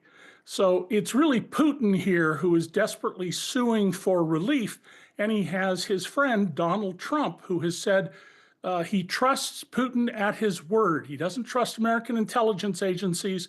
He trusts Vladimir Putin at his word, trying to help him. This is an astonishing and disturbing development for the US to align itself with the Kremlin and against liberty. If you use the words astonishing development, and this is to you, Dan Morrison, I found one of the most astonishing developments being Trump and the United States backing Russia in the United Nations in 2 proposals. Where does that leave Europe? It leaves Europe looking for a seat at the table. And that's why the French president made his visit yesterday and why Keir Starmer is coming soon. Europe wants in, and the Trump administration is saying, what have you got to offer? What they're offering is peacekeepers, but those peacekeepers come with with an asterisk. They want peacekeepers with a U.S. backstop, with the might of the U.S. military as a backup for these European peacekeepers. It's unclear if the Trump administration will agree to that, but that's what Macron wants. And he's, among European leaders, he's the Trump whisperer, and that was his mission here yesterday. Mr. Johnston, the minerals deal in Ukraine, some say that this is essentially blood money, that look, we've helped you in this war. If you want us to keep going, even for a finite period of time, you need to agree to this. Ukraine, it appears, may not have much of a choice but to accept this, right? May well be that that's the case. Donald, whom I've covered for 36 years and written 3.5 books about, is a very transactional fellow. He has no understanding of world politics, of diplomatic issues, but what he does understand is money. And so Donald has gone with this very transactional proposal. And I point out that after World War II, the US didn't demand reparations from Germany or Japan. Instead, the United States helped redevelop the economies of those countries to make them democratic, to ensure long-term peace. That's not how Donald sees the world. He identifies with dictators, and he has declared himself effectively to be our dictator, including the White House within the last week, putting out 3 images of Donald Trump with a crown on his head and the text, "Long live the King," which would be deeply offensive to all Americans who understand our history and our Constitution, and Donald does not understand those things. Dan Morrison, it's one thing what Donald Trump says, but the US President, J.D. Vance, has said a lot of things along similar lines in Europe, when at the Munich Security Conference, he essentially pulled the rug under the feet of European nations and said that the basic freedoms, which were the basis of which the relationship between America and Europe rests, doesn't hold true anymore. Is America serious, or is Trump serious about staying away from Europe? That's been the premise of international security for all of these decades. The Europeans are being pushed out of the United States embrace. The incoming chancellor of Germany has said that it's time for Europe to face facts and to understand that this administration really doesn't care what happens to Europe. Those are his words, and that Europe must consolidate and prepare to go it alone.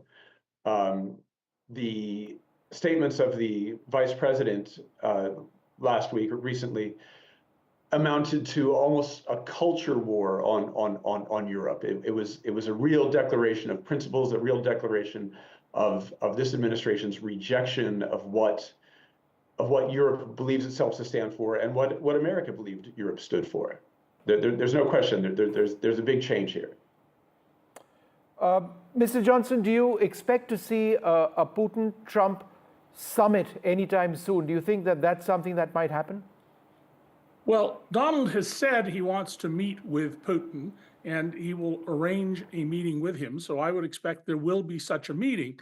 And I won't be surprised in the least if no one is in the room but Putin, Trump, and Putin's chosen translator. Trump did this in 2018 in Helsinki, having no one on the American side in the room. So we have no idea what's going on between Vladimir Putin and Donald Trump.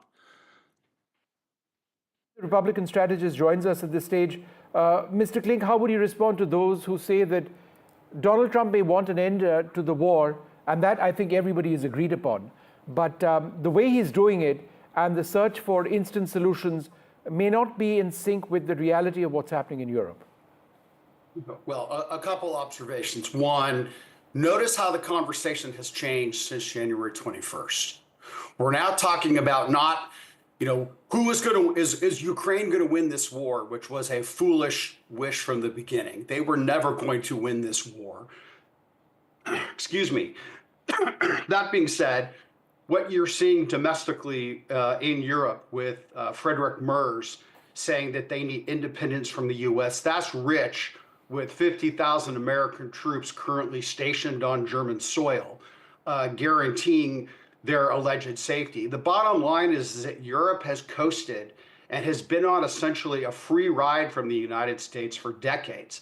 They're not meeting their NATO commitments in terms of funding, with rare exception. They need to up that defense. So hearing, Friedrich Merz talk about independence, that's just campaign rhetoric designed to bolster domestic support for last Sunday's election. I will add, though, that the domestic support to continue throwing money at Ukraine is not there in the United States. There will not be a U.S. troop guarantee.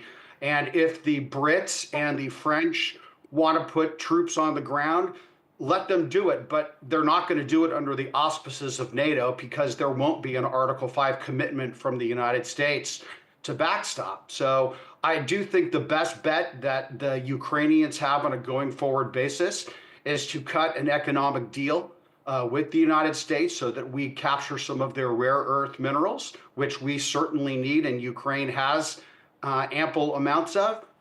And look, the Biden administration, again, they started funding this effort. Support has consistently dropped month over month since the war started. And, you know, just the other day, I was looking at the maps of the war from the second attack in 2022 through to today. Essentially what happened is the Russians attacked, they gained territory, and the Ukrainians have pushed back on a very, very small amount. So with respect to the speaker before who said that Russia is losing, it's World War I all over again. You're measuring quote unquote victory in yards and miles, not in massive amounts of territory. Russia could continue to do this forever. And the only thing that's happening right now is that Ukrainian young men and women are dying, as are Russian men and women.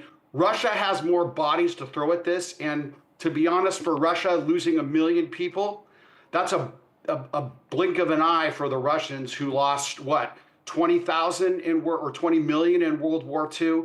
So, you know, look, the U.S. is committed to Russia. We've been there since 1945. Or excuse me, the U.S. is committed to Europe. We've been there since 1945.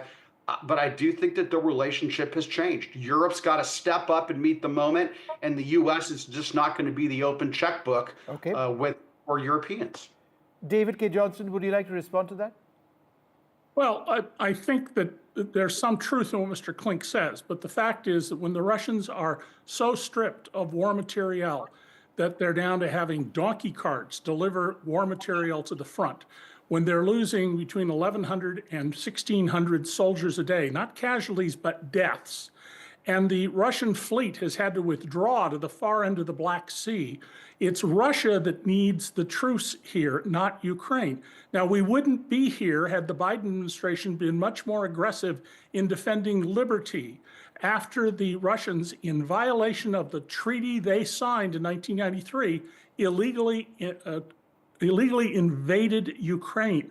And to hear a Republican strategist not stand up for liberty, but instead side with a dictator who's hostile to the United States is an astonishing development in America. It's absolutely reflective of what's happened to the Republican Party, whereas Mitt Romney, the party's 2012 presidential candidate, said recently, millions of people in my party, the Republican Party, don't believe in democracy. And I think that's correct. And I think Mr. Klink's statements show that he's for might and power, not for liberty all around the world and democracy. I'm also joined by Fred Ware. He's a senior journalist based in Moscow. He's with the Christian Science Monitor. Mr. Ware, thanks very much for being with us. You've seen the developments in the last 48, 72 hours or so. Where does Putin now stand with the path to a peace process? We've heard what America has to say. We've only got a couple of statements from the Kremlin. Where is Russia placed at the moment? Well, first of all, let me speak to this question of who's winning the war. I mean, I sit here in Moscow. I do my shopping. I live in the civilian economy, which is quite unaffected by sanctions.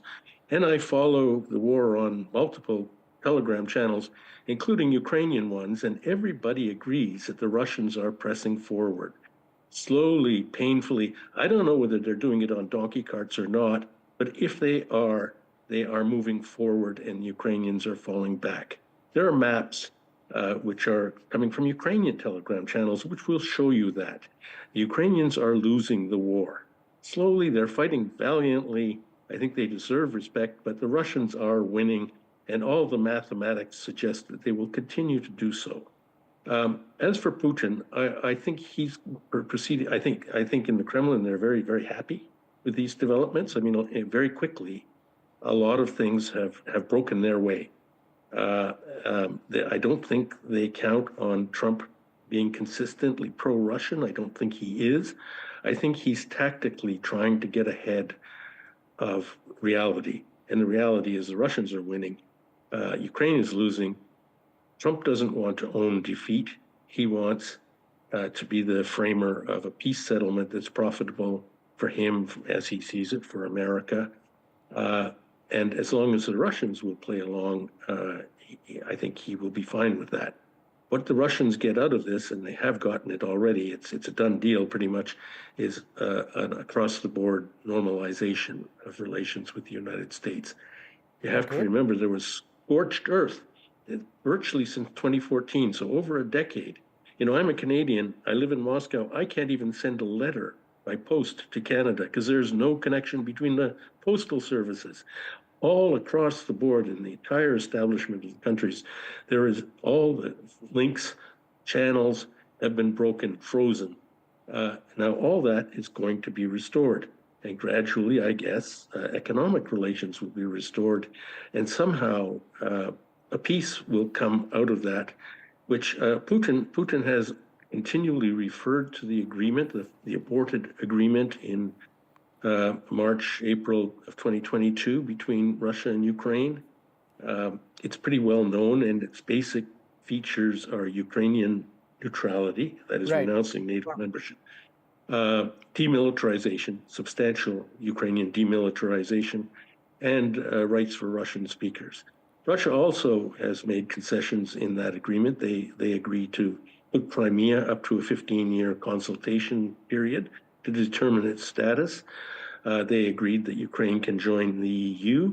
So the Russians are clearly preparing for the existence of an independent Ukraine as long as it will not be a Western battering ram, as they see it, a member of NATO. But somehow half a second, Mr. Wade, let me just keep the strike rotating, as it were. I'm running short on time. Dan Morrison, I think the worry which President Macron reflected today is that while everything that Fred says may be correct, and that maybe Russia is interested in a peace at the moment, we've seen efforts at bringing about a peace between Russia and Ukraine in the past fail. And therefore, if America doesn't backstop this, and if America isn't willing to be aggressive with Russia, then there is no real guarantee that Russia won't restart this in some way, shape, or form. Do you believe that that's what this might end up being a problem about? Can Russia be trusted? I think part of the American case is that if we have a financial stake in Russia, if in Ukraine, excuse me, that if American companies have a financial stake in Ukraine and in its safety and success, that is part of the guarantee. That's the case that is coming out of the White House, or part of the case that's coming out of the White House. You know, Joe Biden said nothing about Ukraine without Ukraine, and Trump's position is that time's up and pay up, and that's where we are. So the money matters, both in, yes, the transactional sense that the president brings to most arrangements, but also as a way that if we have a financial stake, we, the United States, has a financial stake in Ukraine, that itself is seen as a bar to future Russian aggression after a U.S. negotiated settlement. Mr. Johnston, I see the point that you're making about what this war is actually about. If it is about fighting for liberty, then America deciding not to do that seems to sort of fly in the face of what America stood for on the continent, particularly against the Soviet Union earlier and Russia now. But at the end of the day, would you not agree that Ukraine cannot outlast Russia? They've done incredibly well, successfully in this war. They've inflicted massive casualties on Russia, militarily, in terms of infrastructure, all sorts of things. But at the end of the day, Volodymyr Zelensky has no options, because he's not likely to be able to outlast the Russians. And therefore, everything that we are talking about has changed. And that gives Trump the edge in the position that he's arguing about. Well, in the long run, the Ukrainians might not be able to survive, partly because the U.S. response was very slow and measured in providing war material. But there's serious discussion going on in Poland, Germany, Denmark, France, and the UK about upping their military aid.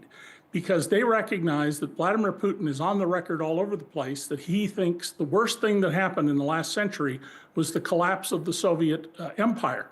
He intends to go back and conquer these countries. And I've been to Europe and talked with leaders who are very concerned that if Putin is not stopped, he will go into Estonia, Latvia, Poland, Lithuania, Slovakia, and other countries over a period of time. He can't do it right away because well more than half of his war material has been destroyed in this without losing a single American life on the battlefield.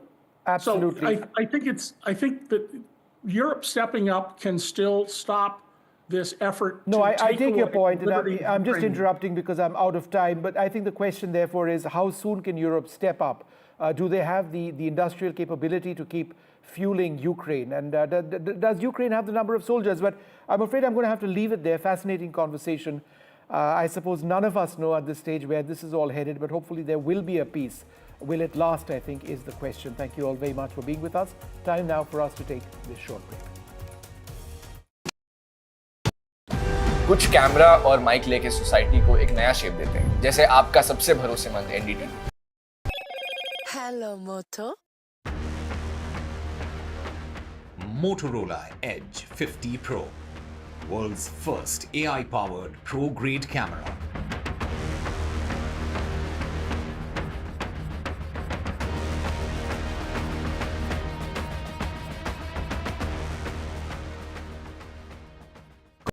In today's interconnected world, India's voice is more crucial than ever. When India speaks, the world listens. At NDTV World, we are that voice, bringing you intelligent and insightful news from India and beyond. From geopolitics and diplomacy to economic shifts, migrations, tech disruptions, and the stories of our diaspora. We cover the news that shapes our global future. NDTV World, your new home for global news is here.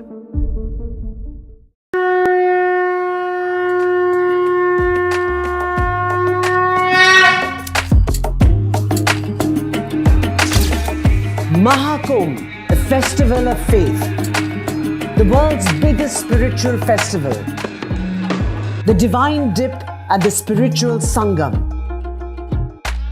a sacred confluence of faith, culture and heritage.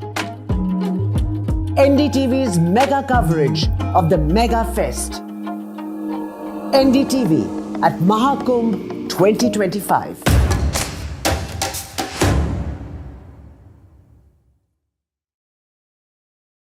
I've been reporting on all issues big and small from Andhra Pradesh, Telangana, rest of South India, bringing you all the action, all that you need to know, all that you want to know. The energy of Maximum City is infectious. I bring in that energy in our news coverage from financial capital Mumbai. Covering from the southernmost part of India over the last 23 years, I bring in-depth and 360-degree coverage from the Dravidian heartland. The land of Mishti is also known for its bitter politics. I have seen much water flow under the Howrah Bridge, covering Bengal in all its vivid colors.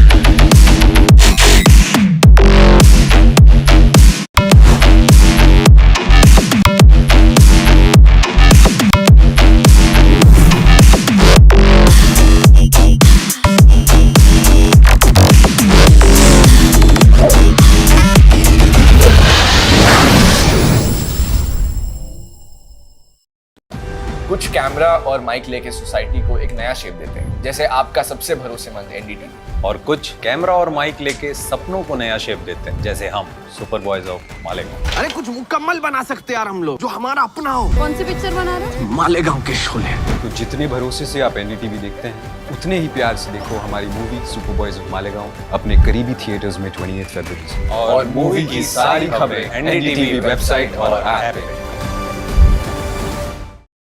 In In today's interconnected world, India's voice is more crucial than ever. When India speaks, the world listens. At NDTV World, we are that voice, bringing you intelligent and insightful news from India and beyond.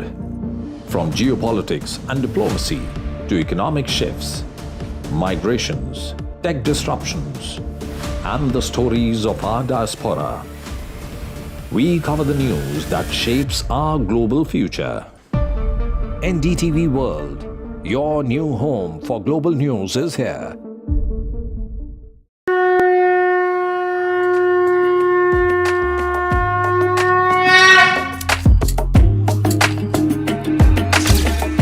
Mahakumbh, a festival of faith, the world's biggest spiritual festival, the divine dip at the spiritual sangam,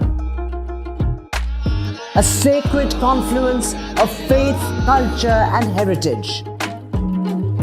NDTV's mega coverage of the Mega Fest.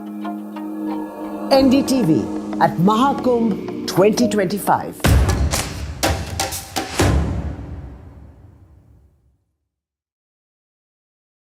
I've been reporting on all issues big and small from Andhra Pradesh, Telangana, rest of South India, bringing you all the action, all that you need to know, all that you want to know. The energy of Maximum City is infectious. I bring in that energy in our news coverage from financial capital Mumbai. Covering from the southernmost part of India over the last 23 years, I bring in-depth and 360-degree coverage from the Dravidian heartland. The land of Mishti is also known for its bitter politics. I have seen much water flow.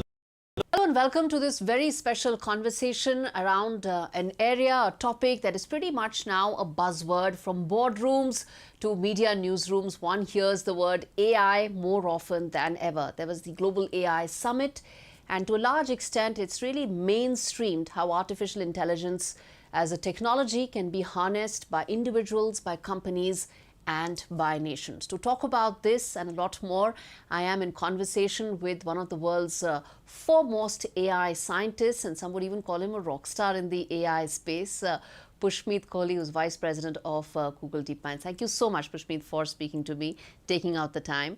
Let me start by asking you that did you expect the conversations around AI to be that frequent, and not just in your innovation labs, but across, as I said, whether in boardrooms or even now in campuses, one hears the word AI more often than not? Yeah, first of all, thanks for having me. I mean, the whole field of machine learning, as we used to call it, and AI definitely has had a whole transformation in the last 2 decades. I remember when I was starting my sort of research in this topic, it was very much a topic of deep mathematical research, and the conferences used to have 50 to 100 scientists coming together and sort of exchanging notes. It's definitely not the same scientific conference anymore. It has become quite mainstream, and for the right reasons. It is going to have impact on the world in various different ways. We are already seeing the potential it has to really advance and accelerate science that my team, particularly at Google, sort of has done a lot of work on. So yeah, it's exciting times. Indeed. What got you into machine learning? As you said, 20 years back when you would have started, this was an area where probably, a few scientists would be working with. Most people, or laymen like me and large part of our viewers, probably not really aware of, the contribution this could have or the impact down the line it could create. Yeah, so I started working in this area mostly as an optimization researcher. I was interested in deep optimization problems that are encountered when you are trying to solve problems in computer vision and computer graphics and information retrieval. And what we realized is that this data-focused approach, where instead of programming the system to do something, if you allow the system to learn by itself from the data, it could come up with some very surprising sort of results which were much, much better than what you had programmed it for. So that whole paradigm of machine learning and sort of learning from data really brought home to me the fact that this is going to be a transformative technology and will unlock progress in a number of important problems that we are trying to solve. Indeed. And before we come to the specifics in terms of, its impact on education or life sciences and, medical research, even areas like automobiles. Before we dive into any of that, I have to ask you, a larger big picture question, as someone who is an AI scientist, what is your goal in terms of, when you approach a technological breakthrough? What would you envisage AI to really achieve? Yeah, so one of the things that I think where we definitely need AI for is to unlock some of the mysteries of nature, especially in science. In many areas of science, whether it's biology, whether it's chemistry, physics, we need deep breakthroughs. Our civilization is facing a number of sort of challenges. We saw it with the pandemic, yes, that our understanding of biology is quite limited. We are seeing it with climate change, that our understanding of the physical systems is limited. We are facing a huge energy crunch, and we need new sources of sustainable energy. So if you look at all these different problems, what is underlying it is a need for deep technological and scientific breakthroughs. And I think this is where AI comes into the picture, an ability that allows us to go beyond what sort of humans have been able to sort of make sense of, and go and make progress on these in these areas. These are very path-breaking innovations, and even if one out of these many actually clicks, then you're talking about a major change or transformation in humanity. Unfortunately, all conversations come down to will it replace me? That's what it comes down to. And for the benefit of, our viewers watching this, as I said, most of them may not appreciate the technological innovation like a scientist like you. So for the benefit of them, I have to ask you this, and before we deep dive into, what AI would mean in any of these areas, which is that why is that lingering fear there about, will this replace most jobs? And how does one address that lingering doubt about a tech breakthrough? Yeah, so I think the first thing to think about the new generation of AI models is that they have cognitive abilities. They are able to solve cognitive tasks. Now, if you think about the history of technology, when calculators came out, right, there were people who used to do those very cumbersome mathematical sort of calculations, which now did not need to do them by hand, but could use calculators. So in the same way, there will be certain types of tasks and certain types of activities that these models will be able to do. And I think the right thing that we will need to do is basically figure out how should we leverage them. And then the productivity gains that we get, how do we then invest those productivity gains towards solving newer problems?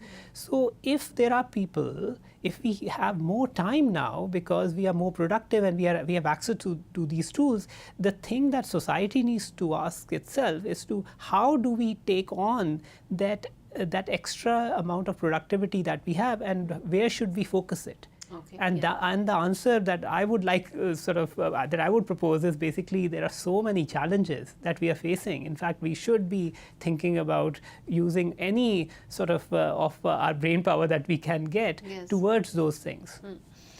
I would probably see this that the era of generalists may be over and the era of experts may probably be dawning upon us. But let's now look at some of those specifics in terms of first and foremost life sciences and medical research, simply because of the impact on humanity may be just so intense and life changing. How do you see that? You've also done a lot of work in that area, whether it is about pandemics or whether it's about cures or prevention. How do you see what has been achieved so far? And if we can do some sort of a crystal ball gazing, as to what are we really looking at in terms of outcomes for the future? Yeah, so I think biology is going to be an area which is going to be transformed by AI. And I'm not a biologist by training, I'm a computer scientist, but my first experience of working on a biology problem came 7 years back when we started working on the protein structure prediction problem. So proteins are essentially the building blocks of life. They are essentially the Lego pieces that make you and me. And yet scientists do not know what is the shape of these proteins, even though they are crucial in our understanding of how the human body works, how life works, how diseases can be treated, and so on. What we tried to do with AI was we tried to solve that problem, and our solution, the AlphaFold 2 system, was considered the breakthrough system for and a solution of this problem, and has recently won the Nobel Prize for that work. Yes. What it allowed scientists to do now is basically make predictions about these structures, just unlocking and uncovering the vast space of biology and giving sort of people much more agency in terms of accelerating drug discovery, developing sort of better vaccines, sort of even supercharging sort of work on developing enzymes that can fight things like plastic pollution. So that is just one area of understanding the structure of proteins, the building blocks of life. Now think about that in the context of understanding our genome. Yeah. Like what happens, how are we different in different ways? What does that mean in terms of our susceptibility to certain types of diseases? Yeah. So the amount of information and knowledge that can be uncovered using these techniques is just immense. I think everything from vaccine, which is prevention, to of course cure comes into this domain. Which brings me to ask you this, that and something that many people ask is that how much of this is going to be driven by corporates and how much of this is going to be driven by governments, because it boils down to resource allocation as well. Yeah, so machine learning and AI has been a field that started in academia. In fact, there was a lot of research that started in academia. Over time, the technology sort of companies which have been using machine learning for many of the problems that are faced, that come up in technology, started developing that machine learning and AI techniques, and which is why there is a lot of currently a lot of work that happens on these models in industry. But at the same time, I think we need to build that ecosystem. This work needs to also sort of happen across the whole sort of ecosystem. We need to have universities who have an understanding of what is being developed, and so that we have a healthy ecosystem of research across both the private sector as well as the public sector. The current needs of these models in terms of the compute required, the data required, and sort of the talent required, and so on, they are sort of large, and I think there needs to be sort of investment, which is already happening in the public sector, on building capacity to do this research across the board. Which brings me to ask you about the fact that issues like these or contributions like these, which require large resource allocation, also have a certain longevity. How do you see the role of governments in this? Because, private corporations have really taken the lead, they've shown the way. They also have more resources to allocate. But issues like these, especially medical research, how much role do you think governments will have to play going forward? Because, it's not just about the first world. You're talking about the global south, you're talking about the least developed countries. It matters to all of them. How do you see and envisage that happening? Yeah, absolutely. With a technology which is so important and sort of has far-reaching consequences like AI, governments have a role to play. And in fact, we encourage sort of participation from different parts of the sort of public sector and policymakers. What we do need, and it's very heartening to see, in fact, that governments around the world have taken a lot of interest in AI, and both the limitations as well as the strengths and the promise of AI. what is required is we want to make sure that the regulatory sort of oversight that is done in an informed manner, so that governments really understand the big picture, understand both the strengths and the weaknesses, so that they can make sure that this technology is used in the right way for the benefit of humanity and for benefit of society. Yes. Indeed. And before I come to the clean energy part, because that I think is the other very important piece, maybe more than automobiles and mobility also. Before I come to that, I want to ask you about the regulatory part. There is a lot of global talk about regulation, but there isn't any regulation right as such. Also, there are two parallel schools of thought. One saying regulation or excessive regulation may actually inhibit innovation. Where do you see that fine balance, and is that fine balance actually going to come, or do you think it's going to be some time before we have that clarity? I think with any sort of powerful technology, there is a time that people need to take to understand the technology, right? Prematurely sort of making rules which do not serve a purpose is not great. So it's really good that policy making is done in an informed fashion. And I think that's the thing that I personally would encourage, right? Where policymakers understand what are the things that we would want out of this research and out of this work, and then build the right mechanisms to be able to achieve those outcomes. And what about how do you see Google's role in this in terms of shaping a more enabling policy environment? Yeah, so I think my particular role is in the sciences, but I see the organization being very proactive in thinking about and engaging sort of civil society and governments across the world in all the places that we operate in. So, and even in terms of our own research, and when we think about how we release our models, just to bring back to the scientific example, when we were thinking about AlphaFold 2, and it was in the middle of the pandemic, and we were thinking, what should we do in terms of making these predictions of the structures of the virus? How should we make those accessible to the scientists who were trying to work on defeating the virus or finding sort of treatment for it?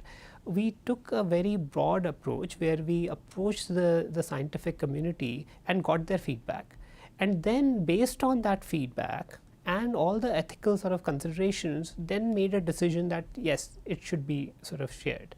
So we are already taking a very proactive approach in making sure that the work, at least that is done by us, is done in the most ethically and responsible fashion. How important is a larger conversation around ethical and responsible AI, and what do you think should be the role of civil society and informed citizenry in this?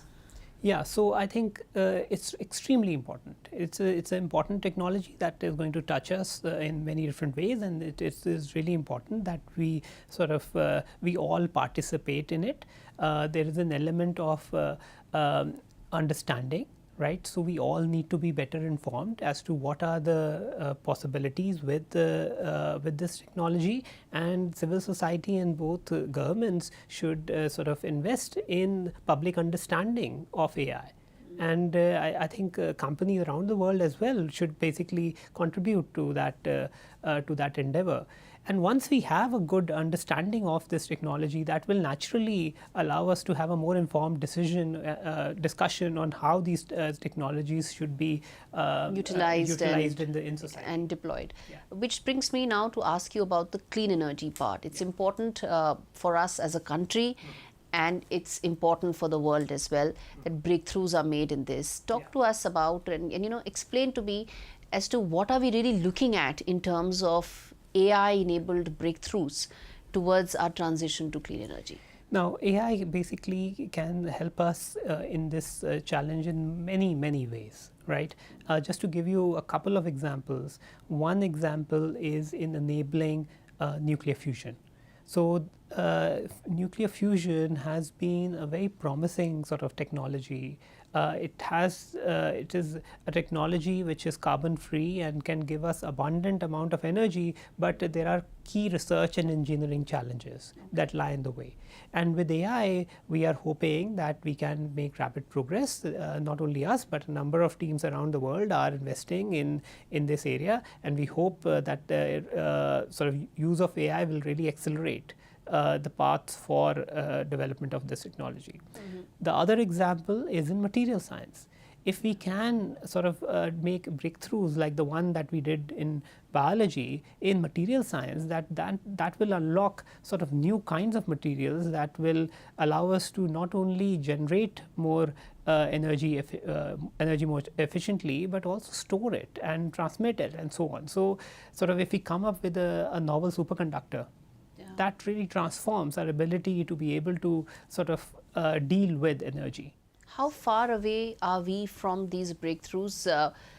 Because as I said, this matters to everybody at a personal level, at a national level, at a global level. Yeah, so it's very hard to predict how research sort of progresses. But one thing is for sure, that we are seeing advances being made. The rate of progress is extremely high. In terms of when we achieve these breakthroughs, that is, it's difficult to sort of make those predictions. But I sort of, from my vantage point, I'm seeing progress being made across the whole spectrum of these topics. What about robotics? I mean, there's been a lot of chatter about what all can robotics achieve. Particularly, I hear that in the service industry, and the second place one hears that a lot is in defense. The role of robotics, specifically in such industries. How do you envisage that happening, and also bring in a perspective in terms of where India can actually really plug the gap, so to say, because robotics is one place where I feel, or at least that's what I think, we've made some progress. So robotics is not an area that I work closely on. So I'm not the best person to be able to sort of to speculate on the applications of robotics. But I see the robotics being an important area, and we are seeing these models actually enabling a number of different types of applications. I also sort of think that especially in the context of robotics, we need to make sure that all these applications have to be considered from an ethical and responsibility perspective, right? So we make sure that we are building on this technology for the long term, right, and for the right sort of use cases. Yeah. Okay, which let me now then ask you about the India AI journey, because that's also something that's very that impacts us. It impacts us in terms of where are we on the AI trajectory, so to say.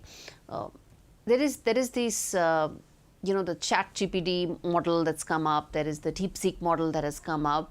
And now there's an expectation, at least, that there could probably be some sort of an India model between these two extremes, one being largely private-led and the other being totally state-led. As someone who understands both the space and what it takes to be there, how do you see India being able to navigate these two extremes, and where do you think will be that India balance? Yeah, so I think India is a great sort of consumer of AI, and also India has the potential to be a great developer of AI. The key strengths that India has, it's basically its ability, it's very rich data sources, right? And I think India can leverage those data sources to really sort of build this technology.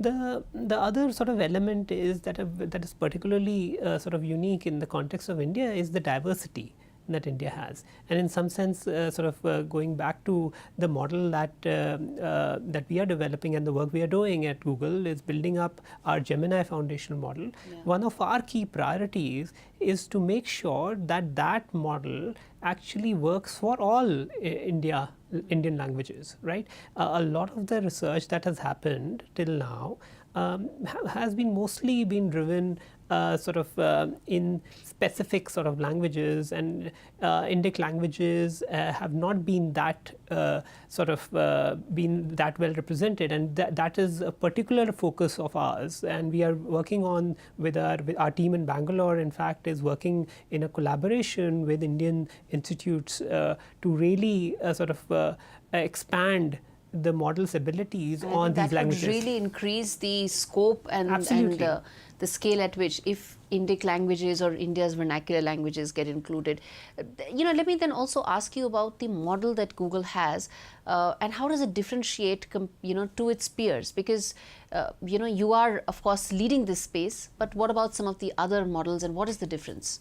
So I think one of the key focus areas for us as an organization was to make sure that our models worked for most of the tasks that our users are interested in. So our models are fundamentally multimodal. They do not only just operate on text, but they operate on images, audio, videos. The other element is that they work for users across the world. And this is why the focus on Indic languages is really important, and languages across the world, that's very important. The third element is efficiency. We want our models to be efficient, so that they are not just for the very few, right? They are used across the world and in a energy efficient manner. So these are some of the key things that we have invested in, like making sure that the models are competent and are the best in terms of their abilities, but also have the coverage and have the efficiency to be able to be used across the world. Which brings me to ask you, my final two questions. One, of course, is, you mentioned about the models. One is that, where does Google find that balance between open source and proprietary? You've got to make money. You're a large corporation. You're accountable to your shareholders. But at the same time, you're talking about scientific innovation that impacts humanity. Yeah, so I think these discussions, these decisions are taken with a lot of thought. In the context of models like AlphaFold, the decision was taken that this technology, if we share it with the world, that will be the thing that maximizes the impact of that technology. So AlphaFold 2 has been completely open sourced in terms of its weights. The AlphaFold database has been used by 190 countries and scientists, 2.7 million scientists across the world. So it just shows you the accessibility and the democratization power of this technology. In some other models, where you have to continuously make improvement, it doesn't make sense, or it's not very easy to open source every other day as these technologies improve. So we rely on a more closed source mechanism also to protect both commercial as well as safety considerations. Final question, Pushmeet. We've spoken about path-breaking innovation and a lot that technology can achieve. But I feel this is one question that I must ask, simply because it impacts so many people's lives, which is the role AI is playing in our lives in terms of some sort of a disinformation. That's also happening. And a large part of company and government's resources goes in addressing some of this. As I said, it may look much lower in the tech ladder in terms of what you're doing, but it impacts people's lives. So how can Google address the flip side to AI, which is some of the disinformation that we see? I mean, it may be an inevitable outcome of what you're doing, but is there a way of reducing its potential pitfalls? So yeah, absolutely. In fact, we think that this is a very important topic that deserves a lot of thought and care. With generative AI especially, it has the ability to generate text, images, audio and video, and that power and that ability is very powerful and very useful in many contexts. But it also comes with the risks, right? If the same power is used for malicious purposes. So to make sure that users, when they are consuming this information, they understand whether this content is naturally generated or is synthetically generated, we came up with this technology called SynthID, which is a sort of watermarking scheme which embeds information in the content itself.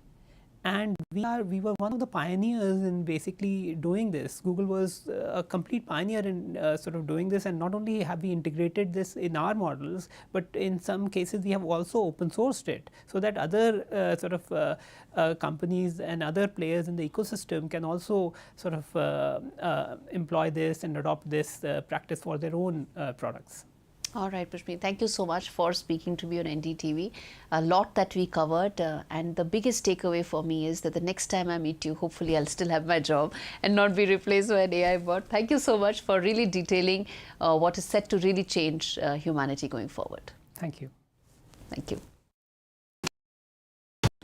कुछ camera और mic लेके society को एक नया shape देते हैं, जैसे आपका सबसे भरोसेमंद एनडीटीवी। और कुछ कैमरा और माइक लेके सपनों को नया शेप देते हैं, जैसे हम सुपर बॉयज ऑफ मालेगांव। अरे कुछ मुकम्मल बना सकते यार हम लोग, जो हमारा अपना हो। कौन सी पिक्चर बना रहे हो? मालेगांव के शोले। तो जितने भरोसे से आप एनडीटीवी देखते हैं, उतने ही प्यार से देखो हमारी movie super boys of Malegaon अपने करीबी थिएटर्स में 28 फरवरी से। और मूवी की सारी खबरें एनडीटीवी वेबसाइट और ऐप पे।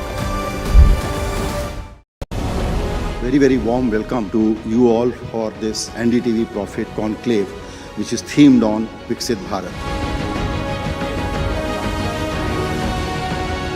American president talks about making America great again, and when Prime Minister Modi talks about Viksit Bharat, in a way is talking about making India great again. India needs to diversify its sources of capital. Deployment of the grassroots level will be done by manufacturing. You can't truly become a developed nation unless we take every segment of the society in our economic development journey. This is also another element of blueprint for Viksit Bharat.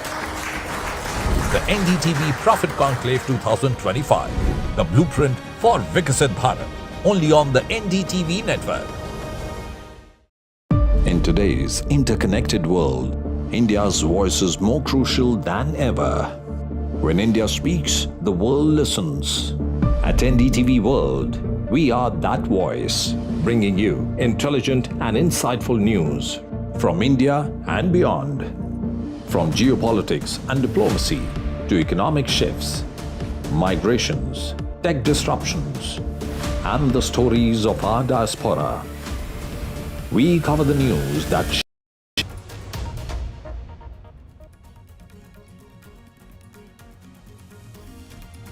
CBSE approves draft norms to conduct Class 10 board exams twice a year starting from 2026, requiring full syllabus preparation for both exams. One exam expected to be in February-March and the second in May. Massive social media row between actor Preeti Zinta and Kerala Congress. Zinta slams Congress for claims of loan waiver, saying shame on you. The Congress asks for proof. Police sources say that no probe is underway.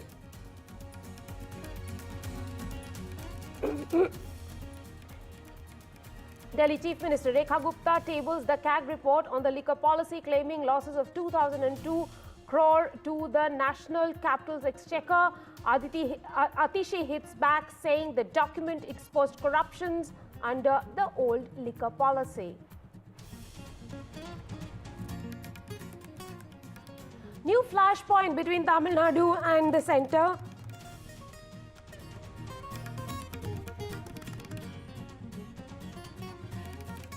New flashpoint between Tamil Nadu and the centre. Chief Minister M.K. Stalin calls for an all-party meeting on delimitation, saying it's a sword hanging over the southern states as their voice will be stifled. The Maha Kumbh in Prayagraj comes to an end. A big rush of devotees to take a holy dip on the last day of Maha Shivratri. Authorities say all preparations are in place.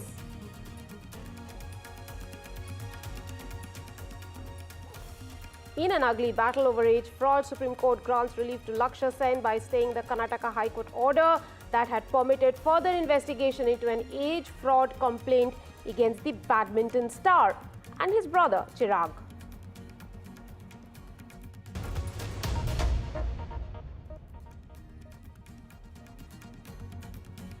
Hello and welcome welcome. I'm your host Rika Roy, and here's the top story. The Central Board of Secondary Education is planning to conduct 2 board exams for Class 10 from 2026 academic year.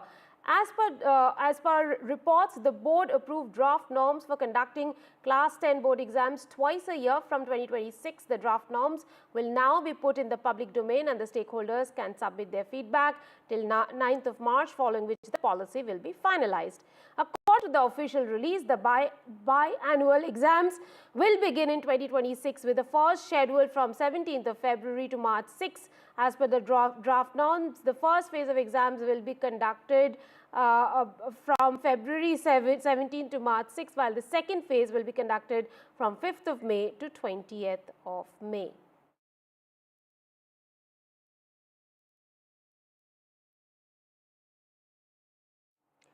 I'm joined by my colleague Tanushka Datta for more on this story. Tanushka, this is a draft of the policy that will now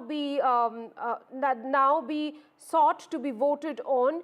Tell us a little bit as to how the students will be taking this. Is it going to be easier on them, given that they will be able to appear for the exam twice, or more stress because the exams will be twice over? Well, Rika, according to these norms, students will have to prepare for the full syllabus in both the examinations, which means that, it doesn't really make any sort of change. Rather, it kind of increases the burden on the students, because they'll have to prepare the full syllabus and appear for the examinations twice. So it's like sitting for both the full syllabus 2 times a year. And further, the draft norms have also stated that though the examination will be held twice a year, practical or internal assessment will be done once a year. The centers allotted for both the exams will be the same, and the fees for the exam will also be enhanced. This is also what the draft norms say, and as you've already mentioned, that these draft norms will now be put out in public domain, so that all the stakeholders, be the students, teachers, school principals, can submit their feedback about these draft norms until March 9th, after which this policy will be finalized. I also wanted to ask you, is it an average marking of both the exams that will be taken as the final result, or these are 2 independent assessments? These are definitely not independent assessments, and practical assessments will also happen for the CBSE schools, the Central Board of Secondary Education. And additionally, a global curriculum will also be introduced, aligning with the National Education Policy. So to answer your question, this is not, these 2 exams that will happen in the same year are not independent of each other. Okay, thank you very much, Tanushka, for getting us those details. Now, Supreme Court refused to quash criminal proceedings against Union Minister for Heavy Industries and Steel H.D. Kumaraswamy in a land denotification case from his tenure as Chief Minister of Karnataka. Supreme Court found no merit in his plea seeking immunity under the 2018 amendment of the Prevention of Corruption Act and cleared the way for trial to proceed.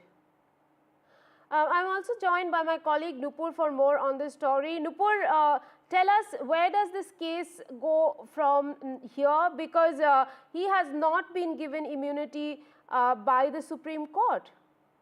Well, yes, the Supreme Court today, in fact, refused to quash the criminal proceedings against the Union Minister, and the Supreme Court said that finding no merit in his petition seeking immunity, citing the previous 2018 amendment that was made to the Prevention of Corruption Act, the Supreme Court has paved way for his trial to proceed. Earlier, he had moved Karnataka High Court also seeking a quashing of this case. However, the Karnataka High Court also at that time had refused to interfere in this proceedings, refusing any relief to him, following which he had moved the top court. Now, the top court has today also refused any relief and has said that there should be an investigation as to why there was a sudden denotification. The bench of Justice Pankaj Datta, in fact, remarked that there has to be an investigation about it. There might not be a particular intention behind it, but there has to be an investigation as why there was a sudden denotification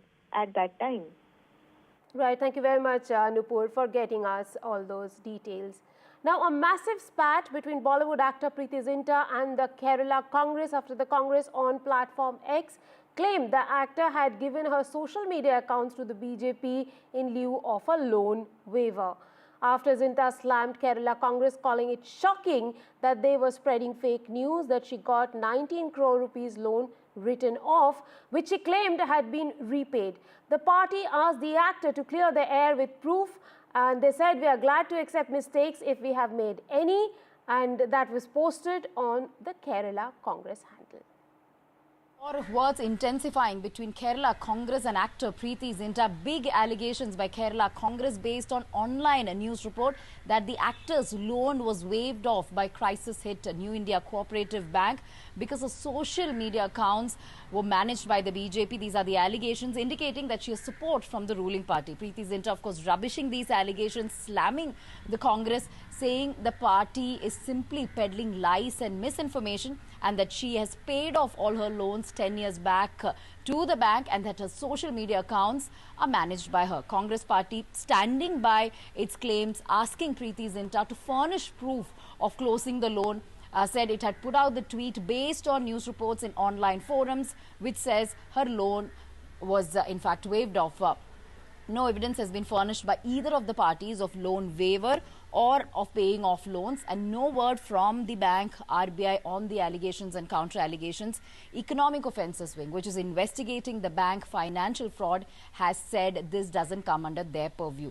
New India Cooperative Bank is under scrutiny and probe after its senior officials were accused of misappropriating rupees 122 crore from banks safe over a period of time. Multiple people have been arrested. Restrictions are put on withdrawals and deposits as far as this bank is concerned by the RBI, leaving depositors in the lurch. Amid this controversy, of course, now allegations that Zinta's loan has been waived off.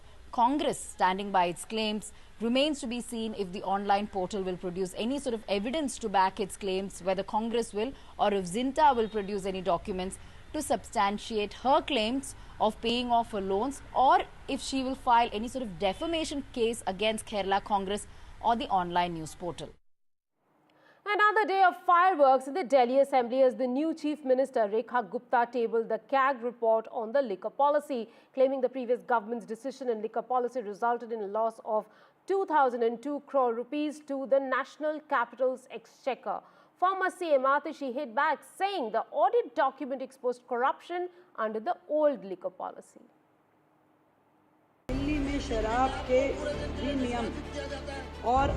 Protests, slogans and corruption charges. Another dramatic day in the Delhi Assembly.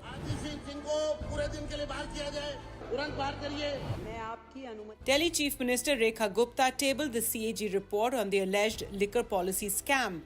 The 2008-page report, spread across 8 chapters, highlights major lapses in the now scrapped Delhi excise policy.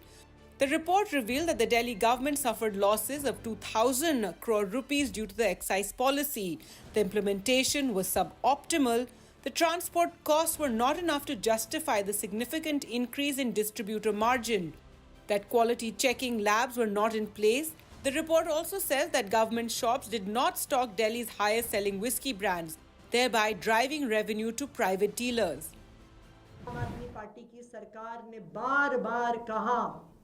कि old excise policy से दिल्ली के सरकारी खजाने को exchequer को loss हो रहा है। सीएजी की रिपोर्ट ने इस बात को साबित कर दिया है कि आम आदमी पार्टी की सरकार ने ओल्ड एक्साइज पॉलिसी को हटाकर सही फैसला लिया। आज कैग रिपोर्ट में आप पढ़ेंगे, कैग रिपोर्ट में क्या कहा गया। उसमें बताया गया कि किस तरह से अरविंद केजरीवाल जी के मंत्रियों ने इस पॉलिसी को, जो कंप्लेंट आई थी, उसको दरकिनार करते हुए इस पॉलिसी को बनाने का काम किया।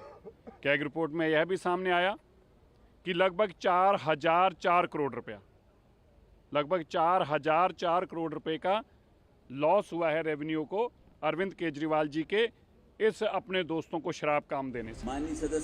The AAP benches were nearly empty as the CAG report was tabled. 21 AAP MLAs, including leader of opposition Atishi, was suspended for 3 days for raising slogans during the Lieutenant Governor V.K. Saksena's address.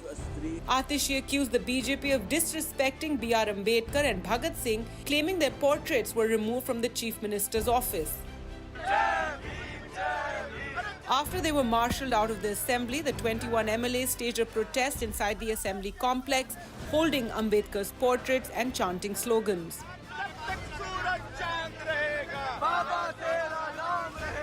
विधानसभा के मुख्यमंत्री कार्यालय में जहां बाबा साहब भीमराव अंबेडकर की तस्वीर होती थी, अब नरेंद्र मोदी जी की तस्वीर लग गई है। दिल्ली सरकार के मंत्रियों के कार्यालय में जहां बाबा साहब भीमराव अंबेडकर की तस्वीर होती थी, वहां पर नरेंद्र मोदी जी की तस्वीर लग गई है। मैं भारतीय जनता पार्टी से ये पूछना चाहती हूँ कि आपको लगता है कि नरेंद्र मोदी जी बाबा साहब भीमराव अंबेडकर से बड़े हैं? देखिए, इनका डर सामने आ रहा है और बाबा जी की फोटो के पीछे उस डर से बचने की कोशिश कर रहे हैं। तो ये जितना मर्जी छुप लें, ये कानून बाबा अम्बेडकर जी का ही बनाया हुआ है। तो कितने लोगों को किया गया? 21 MLA को। सर, ये हमारा एक और सवाल है कि क्या एक्सटेंड कर दिया गया है इस असेंबली सेशन को? यस, 3 तारीख तक। 3 तारीख तक। सर, आज एक सीएजी रिपोर्ट टेबल हुई, क्या हम एक्सपेक्ट कर सकते हैं कि इसी असेंबली सेशन में बाकी के भी कुछ सीएजी से बिल्कुल आएंगी? शीश महल पे भी इसी वाले में आएगा? अभी आगे आगे देखते हैं। With the assembly session extended by 2 more days, the BJP government is set to table more CAG reports. But with 21 out of 22 AAP MLAs already suspended till Friday, the lone Aam Aadmi Party MLA Amanatullah Khan faces an uphill battle in the assembly. Thus, the bigger question remains that will the rest 13 CAG reports further damage the already crushed AAP, or will the Aam Aadmi Party be able to counter the BJP's relentless attack? Now, with Malvika Murli and camera person SP Dwivedi, this is Ishka Verma for NDTV. Congress MP Shashi Tharoor's post on social media platform X, a photograph of himself with Union Commerce Minister Piyush Goyal and British Secretary of State for Trade Jonathan Reynolds after discussion on the India-UK trade deal has added to buzz over his future with the party. The post follows an apparent souring of ties between Mr. Tharoor and the Congress after he praised the policies of Kerala's ruling CPIM-led Left Democratic Front government. Senior leaders will be meeting on the 28th. All of them are coming. It's an election-going state. Of course, officially they say it's nothing to do with Tharoor, but I think the fact is that all need to speak in one voice against the CPM and the LDF government. And of course, the BJP is something uppermost in their minds, and the fact that they have to work unitedly if they have to take on the LDF, which has been in power for nearly 10 years. Having said that, of course, at present, most of the senior Congress leaders from the state have been told not to engage or get into a war of words with Mr. Shashi Tharoor and to avoid and stay away from that controversy because the fight is not within, but with outside. As I said, with the left front government as well as the BJP. And I think that's the focus that they want that to remain. For Mr. Tharoor, of course, they keep saying, what hasn't he got? He's been a 4-time MP. He's been supported by the party. He's been made a minister. He's been made a standing committee chairperson as being in the opposition. He's fallen out, of course, with KC Venugopal. Hasn't got any assurance from Rahul Gandhi. But be that as it may, we'll have to wait and see how things play out in the next few days.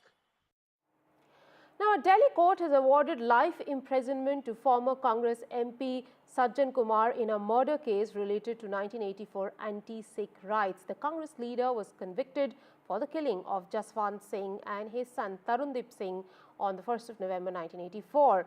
Sajjan Kumar is already in Tihar jail in another case. The complainant, a wife of Jaswant, and the prosecution had sought death penalty for Kumar. क्यों नहीं फांसी हो रही? हमारे पिताजी जो मारे गए, जिंदों को जलाया गया, जिंदों को आग लगाए गए, हमें इंसाफ गवर्नमेंट क्यों नहीं दे रही? हम इस देश के वासी नहीं है क्या? हमें क्यों नहीं हो रहे? 40 साल हो गए, तीसरी पीढ़ी चालू हो गई, हमें इंसाफ क्यों नहीं दिया जाता? क्यों नहीं हमें फांसी दी जाती है? क्यों नहीं न्याय मिलता? आज मैं किसी नु मारता मैंने उससे टाइम सजा मिलूगी। ए सज्जन कुमार नु फांसी क्यों नहीं हुई? दिल्ली कैंट के मामले च 14 साल दी एनु उम्र कैंट जेल पहला मिली हुई है। आज फांसी होनी चाहिए सी। एसएससी जेड़े फैसले तो संतुष्ट नहीं हैगे। साढ़े घर बेघर करते 11 बंदे, किसी दे 6 जी, किसी दे 11 मेंबर सिंध दे साड़े। कुआरे बच्चियां नु नहीं छड़िया, निक्के बच्चियां नु जिंदा साड़े, तलवारां नाल मारे, डंडे नाल मारे। 40 साल कोई घट समा नहीं होता। साढ़े अज क्यों लिए पुजे जा रहे? एक ही हो रहे साढ़े नाल। फांसी होनी चाहिए सज्जन कुमार नू। हमारे को उम्मीद थी कि इस केस में सज्जन कुमार को फांसी की सजा होगी, लेकिन वो नहीं हो सकी। लेकिन हमारी लड़ाई जो है लगातार जारी रहेगी। इसी कोर्ट में टाइटलर के खिलाफ केस चल रहा है और हम उसमें भी हमारे को उम्मीद है कि उसमें भी टाइटलर को भी फांसी की सजा होगी।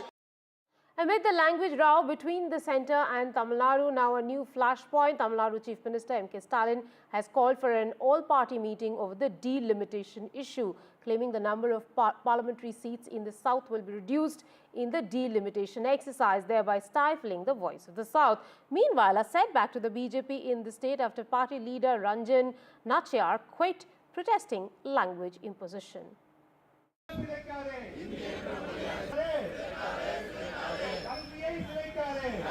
DMK student wing took to the streets across Tamil Nadu, building its offensive over what it has called Hindi imposition by the centre in the garb of three-language policy of the NEP.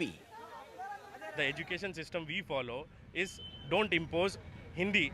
Even without Hindi, we have proved in the past, we are proving currently, even today. Despite the centre's categorical rejection of Hindi imposition, the DMK seems to have virtually declared the narrative that it will set for the 2026 assembly polls.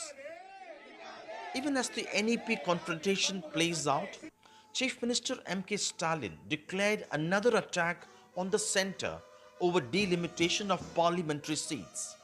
He has now called for an all-party meeting to discuss delimitation, all of it playing to the DMK's narrative of the state's interest under threat and projecting itself as the only force for defending Tamil Nadu.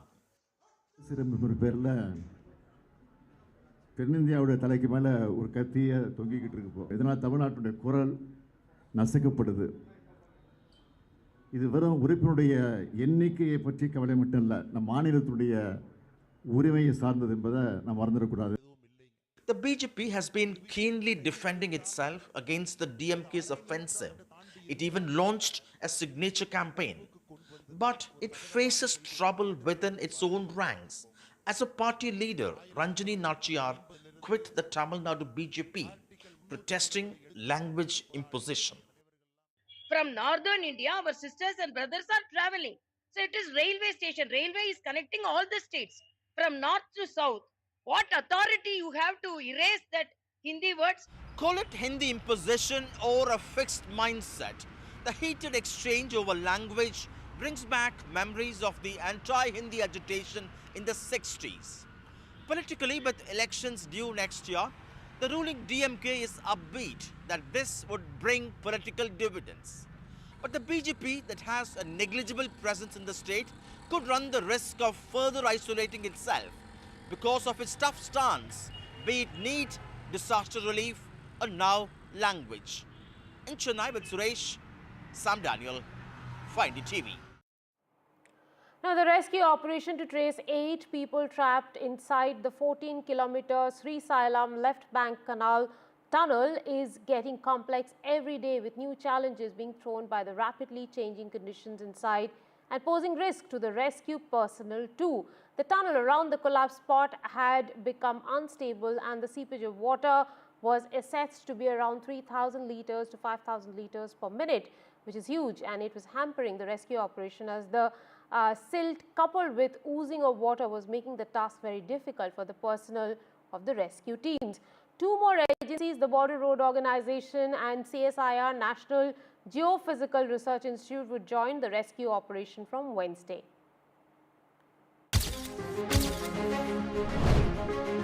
So near, yet so far. The last 40 meters to the dead end of the Srisalem left bank canal tunnel, where 8 people have been trapped since Saturday morning.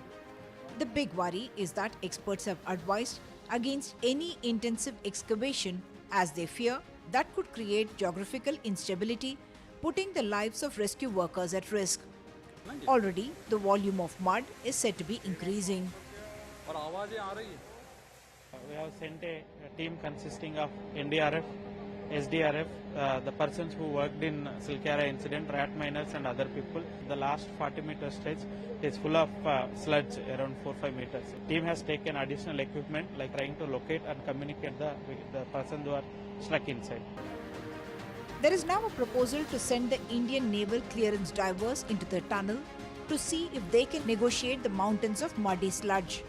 This is in addition to the rescue teams of the NDRF, Army, SDRF and the rat miners from Uttarakhand. Team comprising of NDRF, SDRF officials plus company officials and rat hole miners. So they have now went inside. So our first challenge is up to 12 kilometers this locomotive train is going. So next 1.5 kilometers there is a water level is there. So we have sent extra motors also inside and we have to dewater first this 12 kilometer to 13.5 kilometer track and clear the debris on the track. So this train can reach up to 13.5 kilometer easily.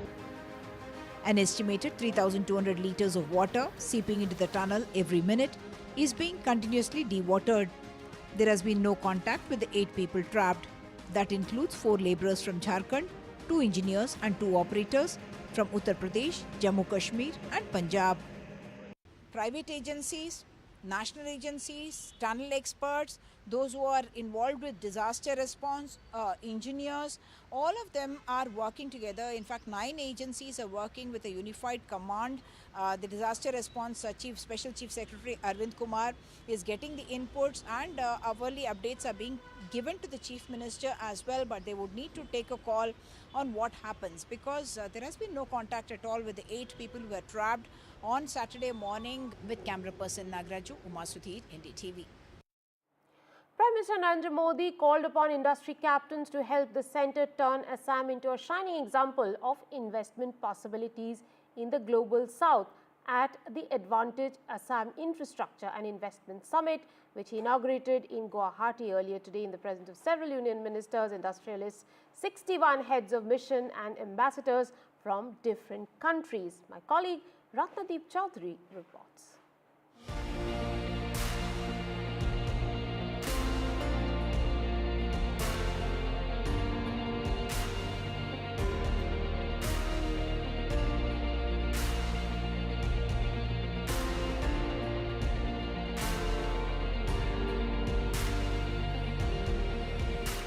A 2-day infrastructure and investment summit, Advantage Assam, in its 2nd edition promises to be a game changer for the state.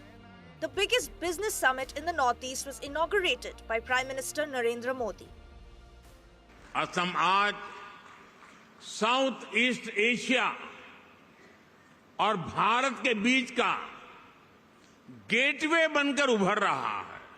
मुझे गर्व है कि Assam semiconductor manufacturing में भी भारत के एक महत्वपूर्ण centre के रूप में विकसित हो रहा है। वो दिन दूर नहीं जब दुनिया भारत की डेवलपमेंट जर्नी में इस क्षेत्र को सबसे आगे बढ़ते हुए देखेगा। Apart from Prime Minister Modi's big push, the summit has got partnerships from 9 nations, and the who's who of the Indian industry have announced key investments. The Adani Group's commitment to invest rupees 50,000 crores in Assam. Our investments will span across airports, aero cities, city gas distributions, transmissions, cement, and road projects. Assam now is looking beyond its tea and hydrocarbon potential. New tech-driven avenues are now opening up. That one day, the cars that you drive, the mobile phones that you use, the televisions you watch, the medical equipment that scan your body, and the home appliances that you will use in your daily life would be powered by the chips packaged here in Jagi Road. I have that firm belief. I've gone to several states. This was the highest energy I have seen. I wish him very, very best, and he's going all around. He's going in technology, he's going in automobile, he's going in semiconductor, he's going in renewable energy, he's going in oil and gas, which is the hub. Several key MOUs were signed on day one of the two-day summit. With a strong pitch by Prime Minister Narendra Modi and presence of industry captains, Advantage Assam perhaps shows that Assam is on a transition from a land of conflict to a land of opportunities. Camera Sanjay Chakravarti in Guwahati, Ratnadeep Chaudhary for NDTV. Fire breaks out in Mahedeshwara and Kaveri wildlife sanctuaries. Hundreds of acres of forest destroyed by fire reported in different locations over the last few days. Reason for the fire is not known. The fire is reported in Kottanuru and Kaudali ranges of Kaveri Wildlife Sanctuary. Forest officials are carrying out fire extinguishing operations right now. Time now for a quick break on the show. More on the other side. Stay tuned.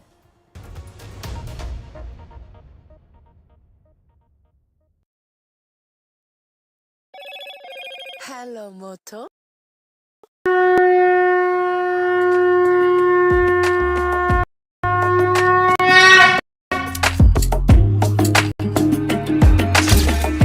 Maha Kumbh, the festival of faith, the world's biggest spiritual festival, the divine dip at the spiritual Sangam, a sacred confluence of faith, culture and heritage. NDTV's mega coverage of the Mega Fest. NDTV at Mahakumbh 2025.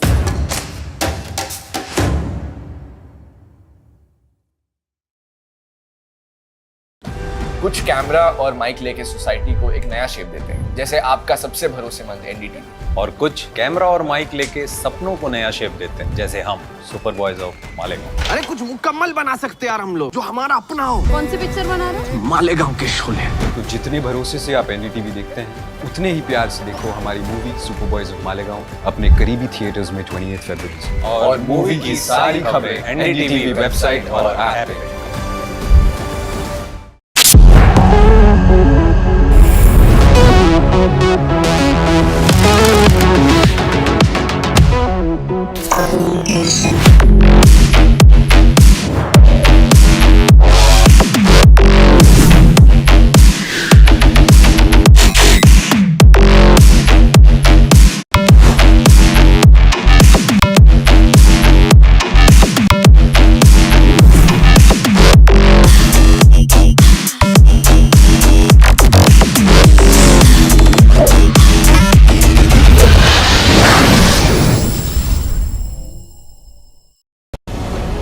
Very warm welcome to you all for this NDTV Prophet Conclave, which is themed on Viksit Bharat.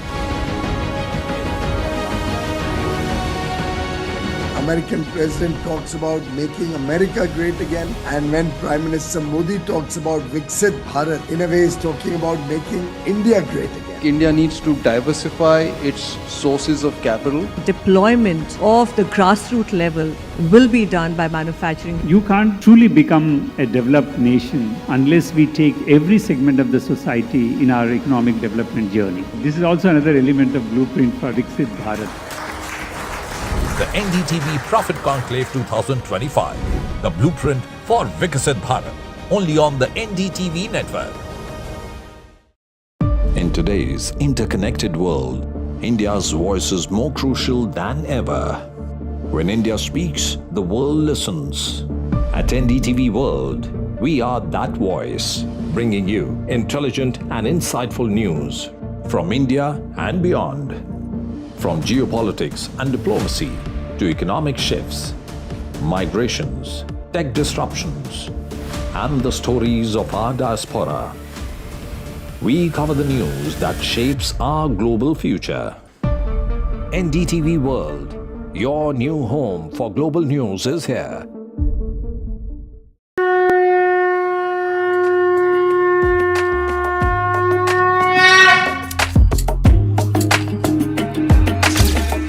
Maha Kumbh, the festival of faith, the world's biggest spiritual festival, the divine dip at the spiritual Sangam, a sacred confluence of faith, culture and heritage. NDTV's mega coverage of the Mega Fest. NDTV at Mahakumbh 2025.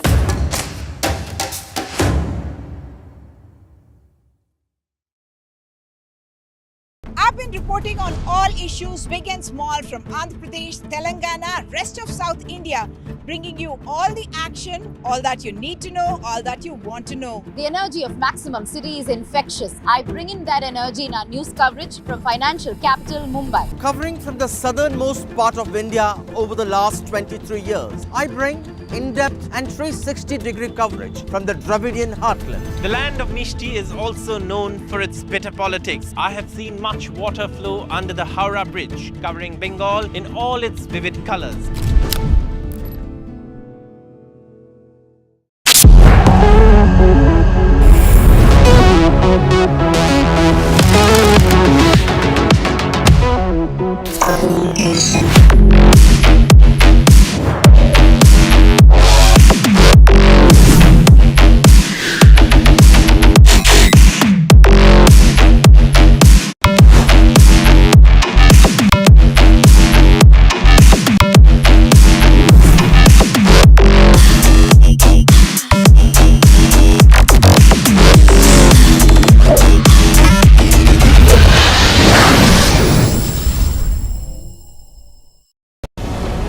Very warm welcome to you all for this NDTV Prophet Conclave, which is themed on Viksit Bharat. American president talks about making America great again, and when Prime Minister Modi talks about Viksit Bharat, in a way is talking about making India great again. India needs to diversify its sources of capital. Deployment of the grassroots level will be done by manufacturing. You can't truly become a developed nation unless we take every segment of the society in our economic development journey. This is also another element of blueprint for Viksit Bharat. The NDTV Prophet Conclave 2025, the blueprint for Viksit Bharat, only on the NDTV network. In today's interconnected world, India's voice is more crucial than ever. When India speaks, the world listens. At NDTV World, we are that voice, bringing you intelligent and insightful news from India and beyond.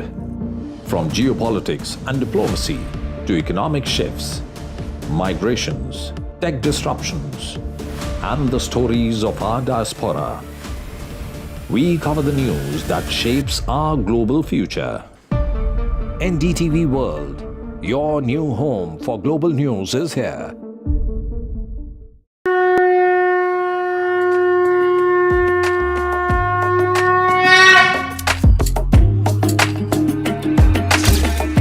Mahakumbh, the festival of faith, the world's biggest spiritual festival, the divine dip at the spiritual Sangam, a sacred confluence of faith, culture and heritage. NDTV's mega coverage of the Mega Fest. NDTV at Mahakumbh 2025.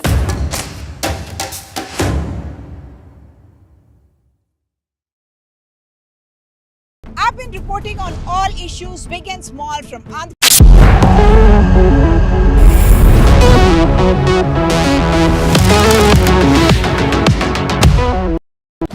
कुछ camera और mic लेके society को एक नया shape देते हैं, जैसे आपका सबसे भरोसेमंद एनडीटीवी। और कुछ कैमरा और माइक लेके सपनों को नया शेप देते हैं, जैसे हम सुपर बॉयज ऑफ मालेगांव। अरे कुछ मुकम्मल बना सकते यार हम लोग, जो हमारा अपना हो। कौन सी पिक्चर बना रहे हो? मालेगांव के शोले। तो जितने भरोसे से आप एनडीटीवी देखते हैं, उतने ही प्यार से देखो हमारी movie super boys of Malegaon अपने करीबी थिएटर्स में 28 फरवरी से। और मूवी की सारी खबरें एनडीटीवी वेबसाइट और ऐप पे।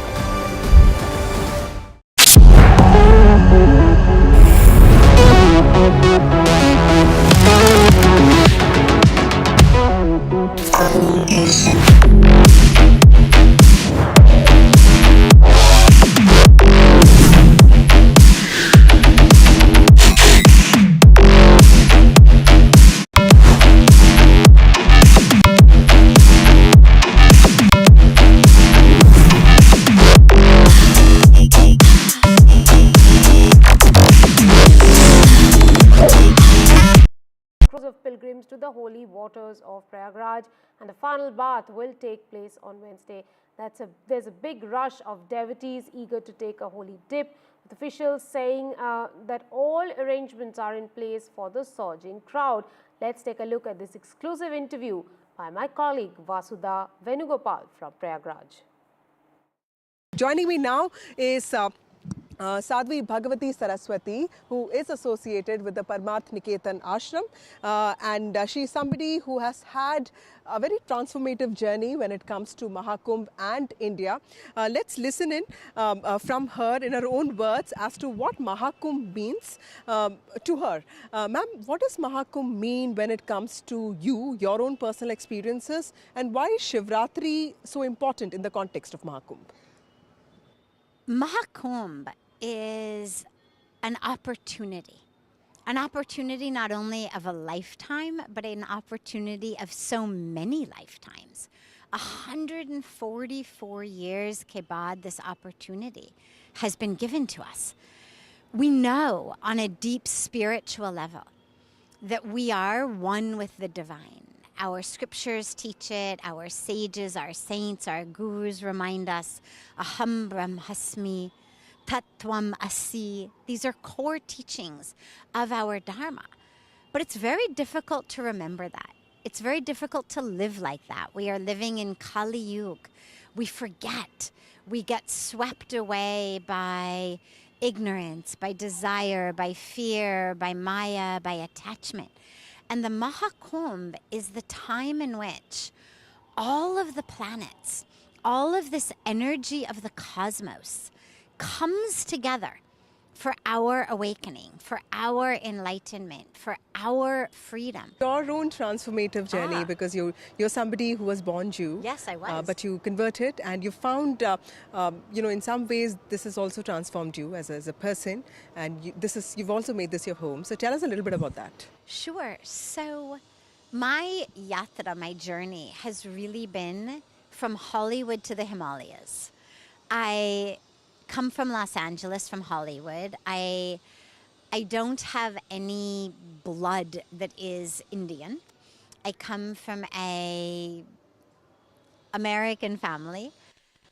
By God's grace, at the age of 25, having achieved so much, if you had seen me, you would have said, uske paas sab kuch hai. You would have said, she has everything. The prosperity, the privilege, the opportunity.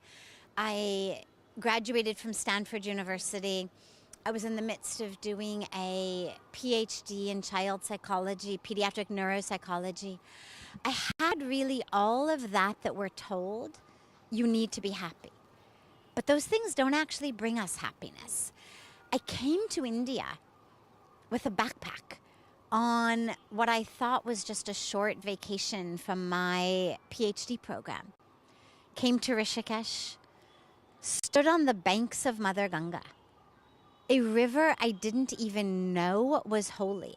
Matlab itna bhi nahi aata tha mujhko, nothing I knew about Sanatan Dharma, about Bharat, about this Sanskriti, nothing. But that's the power. is it doesn't matter who you are. It doesn't matter where you come from. It doesn't matter what your color is. It is for everyone. So I had this incredible experience on the banks of Mother Ganga. And I knew this is my home. This is where I'm meant to be. And Swami Vivekananda's famous words that you can't really talk about religion to a man who's hungry. How do you see, so much religiosity and the spread of religion at a time when people are also struggling to survive, and also, the country is developing, it's growing, but there are also problems. How do you see them balance faith and also the need to survive and thrive? It's a beautiful question. First of all, it's important to realize that these two things are not mutually exclusive. Religion, spirituality, and development, homes, schools, medical care, education, food, these things are not separate. We do a lot of work with the United Nations. And one of the things that everyone in that world knows is that the greatest providers of education, of medical care, of disaster relief across the world are actually your religious organizations. It actually is our connection to the divine in so many cases that leads us to feed the poor, that leads us to build schools, that leads us to open charitable hospitals. So that religiousness, that increasing spirituality, I actually know is going to have a huge impact on all of this logistic challenges that you mentioned that we face. So that's point number one. Point number two, yes, if somebody is hungry, you need to feed them rather than sit them down and give them, a course in philosophy. But the flip side is also true. I come from a world, and so many of the people who come to Bharat from across the world, who come to our holy tirth stans from across Bharat from across the world, they're people who have very full stomachs, but their hearts feel empty. And tending to an empty heart is just as important as tending to an empty stomach. Call it the magic of myths and legends that are associated with stories of salvation, or a testament to India's timeless history and traditions. Mahakumbh 2025 has attracted over 63 crore people till now. In fact, the Sangam or dip in the Sangam is the best reward that everyone is looking for. In fact, police officials tell us here that even if the arrangements are found to be a little inadequate, people, after they take a dip, are completely happy and they say everything is fine. Well, tomorrow is going to be a test of that sentiment as well, because it's Shivratri, and the last auspicious bathing ritual associated with Mahakumbh 2025. With this, the festival, the celebration, and the testament of the confluence of faith and devotion culminates tomorrow. And of course, the city of Prayagraj, which rose up to this challenge, will go back to what it was a year ago. But it's night time now, and this is Mahakumbh, and you can see the vast expanse of Sangam here. This is the confluence of Ganga, Yamuna and Saraswati.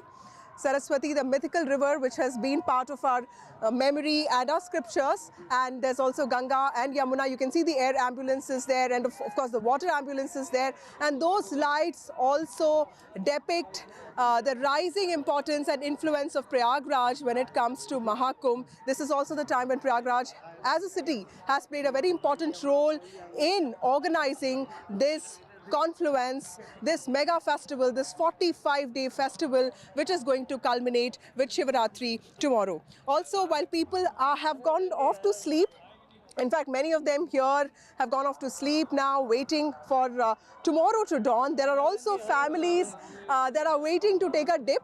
Here's a family from the south of India, from Hyderabad, Telangana. Ma'am, what is your name? And tell me, you're taking a dip at night. Tell us, how has your experience been like? It's wonderful. One of its lifetime experience that we have had. She's 75 years old. 76 now. And we had been planning for more than 2 months to get to here. And this has been such an enriching experience for all of us. And what is most remarkable for me, which really makes it magical, is the love and affection of the kind people along the bank. For me, that has been really the essence of Kumbh Mela, and the gratitude that I owe to the people who bless the river, and the river in turn blesses the people. Where have you come from, ma'am? We've come from Hyderabad. Yes, yes. Did you always want to come to Kumbh? No. I've come here because my friends are devout Hindus. I'm a Hindu also, but not as devout as them. And I have seen in their actions that they really practice their faith. So I'm following them, and I'm absolutely delighted with what they've helped me out with. I've also taken a dip, and that's been a transformational moment for me as well. Right. What about you, sir? So we are extremely happy to visit this place. I came along with Chitra and my aunt. Yes. So we had a great dip now, and we're heading back to Hyderabad tomorrow. Union Home Minister Amit Shah has arrived in Coimbatore to attend the Maha Shivratri celebrations at the Isha Yoga Foundation. Famous artists like Ajay Atul, Muktidan Gadve, Isha Samkriti would keep the audiences captivated throughout the 12-hour celebrations of Mahashivratri tomorrow. Sports news now. Some relief for badminton star Lakshya Sen after he faced a major setback in the Karnataka High Court. The Supreme Court has issued a special notice on Lakshya Sen's plea in quashing an investigation which alleged that he had fabricated his birth certificate to participate in underage tournaments. Earlier, the Karnataka High Court rejected the petitions filed by Lakshya Sen, his family members and his coach U. Vimal Kumar in connection with allegations of fabricating birth certificates. The court ruled that there was prima facie evidence warranting an investigation into the case.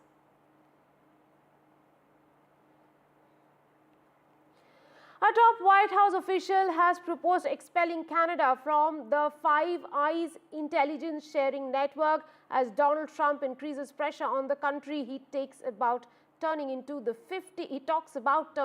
51st U.S. state. Peter Navarro, one of U.S. President's closest advisors, is pushing for the U.S. to remove Canada from the Five Eyes, which also includes the UK, Australia and New Zealand, according to people familiar with the efforts inside the administration. Russian President Vladimir Putin has offered the U.S. access to rare minerals, including from Russian-occupied Ukraine. Putin has offered the U.S. the opportunity for joint exploration of countries' rare earth metals deposited if they showed interest.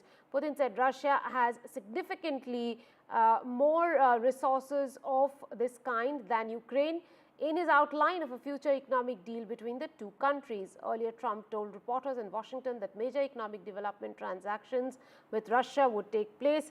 Within 2 hours of the U.S. president's statement, Putin chaired an unannounced meeting with his ministers and economic advisors on rare earth metals. This comes after Trump had repeatedly pushed for Ukraine to give up some of its minerals in exchange for support, in a deal which is currently being finalized, according to the Ukrainian minister. Мы, кстати говоря, готовы были бы предложить и американским нашим партнерам, когда я партнеры говорю, имею в виду не только административные, правительственные структуры, но и компании, если бы они проявили интерес к совместной работе. У нас, безусловно, на порядок, я хочу это подчеркнуть, на порядок больше ресурсов подобного рода, чем в Украине.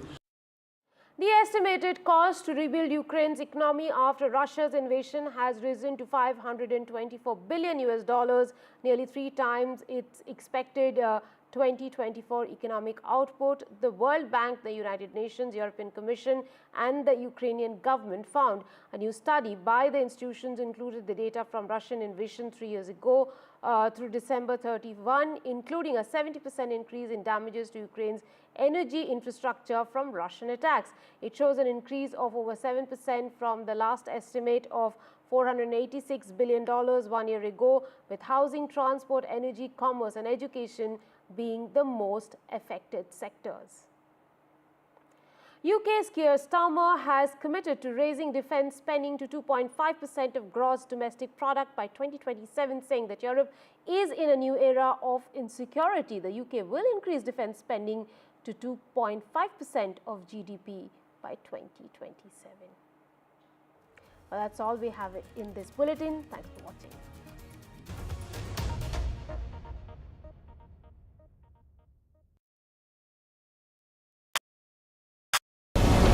Very, very warm welcome to you all for this NDTV Prophet Conclave, which is themed on Viksit Bharat.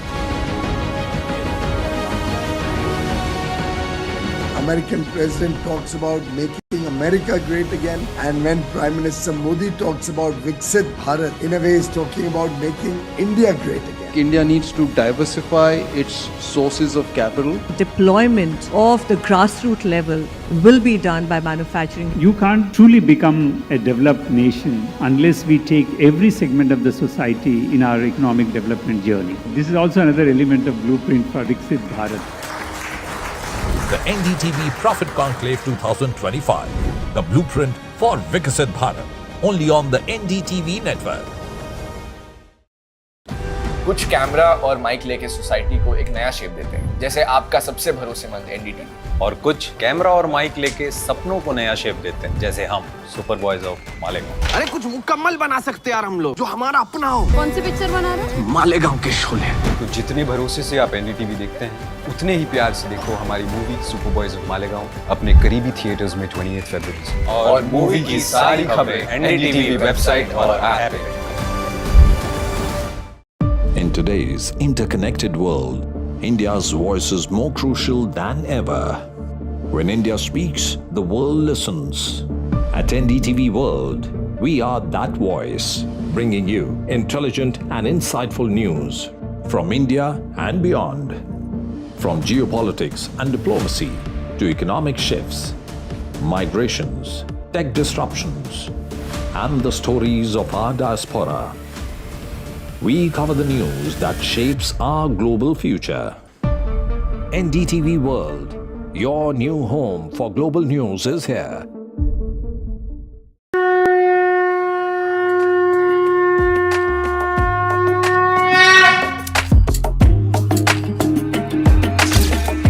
Maha Kumbh, the festival of faith. The world's biggest spiritual festival. The divine dip at the spiritual Sangam. A sacred confluence of faith, culture and heritage. NDTV's mega coverage of the Mega Fest. NDTV at Mahakumbh 2025.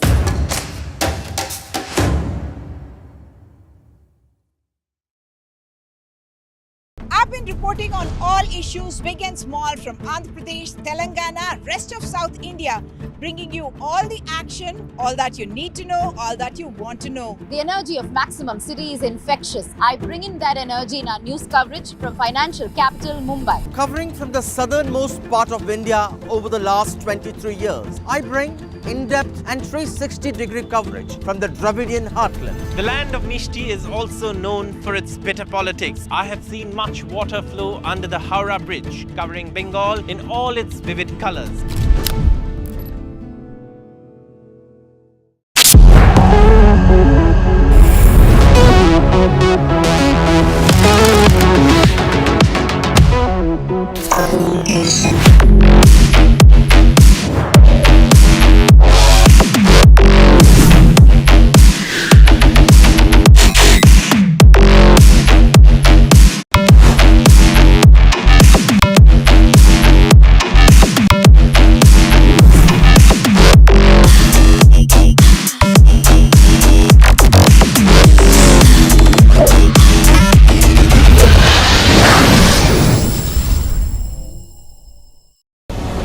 Very, very warm welcome to you all for this NDTV Prophet Conclave, which is themed on Viksit Bharat. American president talks about making America great again, and when Prime Minister Modi talks about Viksit Bharat, in a way is talking about making India great again. India needs to diversify its sources of capital. Deployment of the grassroots level will be done by manufacturing. You can't truly become a developed nation unless we take every segment of the society in our economic development journey. This is also another element of blueprint for Viksit Bharat. The NDTV Prophet Conclave 2025, the blueprint for Viksit Bharat. Only on the NDTV network. In today's interconnected world, India's voice is more crucial than ever. When India speaks, the world listens. At NDTV World, we are that voice, bringing you intelligent and insightful news from India and beyond. From geopolitics and diplomacy to economic shifts, migrations, tech disruptions, and the stories of our diaspora. We cover the news that shapes our global future. NDTV World, your new home for global news, is here.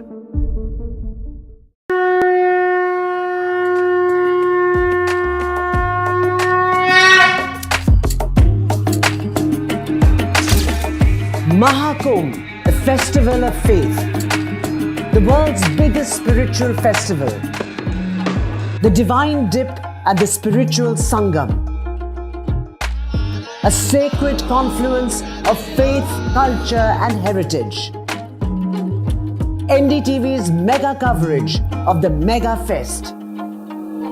NDTV at Mahakumbh 2025.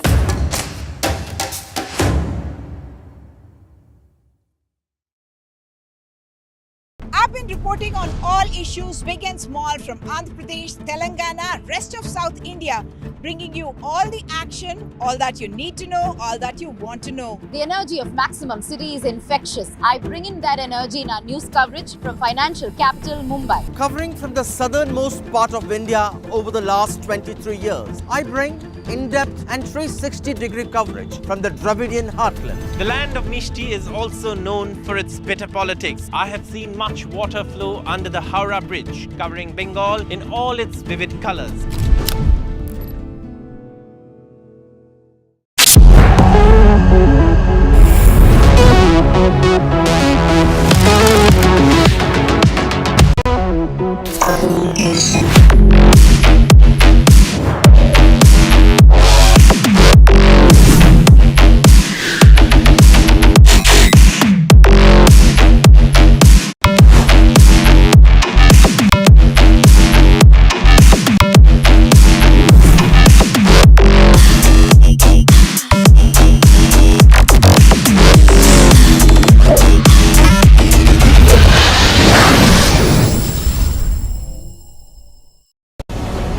Very warm welcome to you all for this NDTV Prophet Conclave, which is themed on Viksit Bharat.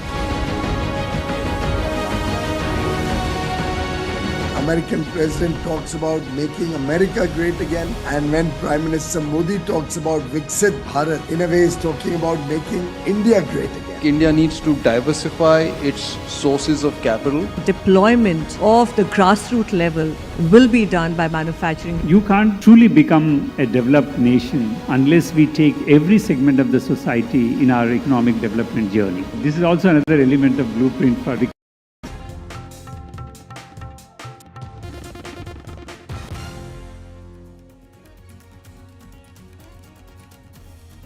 Massive social media row between actor Preeti Zinta and Kerala Congress. Zinta slams Congress for claims of a loan waiver, saying shame on you. The Congress asks for proof.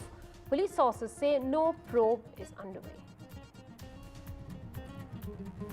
Delhi Chief Minister Rekha Gupta tables the CAG report on liquor policy, claiming losses of 2,002 crore rupees to the National Capital's exchequer. Atishi hits back, says the document exposed corruption under the old liquor policy. CBSE approves draft norms to conduct Class 10 board exams twice a year starting from 2026, requiring full syllabus preparation for both exams. One exam to be held in February-March and the other in May.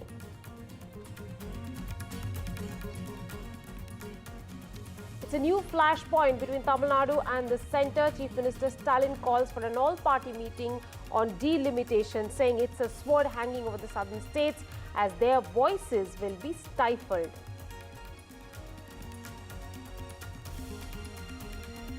The Maha Kumbh in Prayagraj comes to an end on Wednesday. A big rush of devotees to take holy dip on the last day of Mahashivratri. Authorities say all preparations are in place. In an ugly battle over age fraud, Supreme Court grants relief to Lakshya Sen by saying that Karnataka High Court order that had permitted further investigation into an age fraud complaint against the badminton star and his brother Chirag.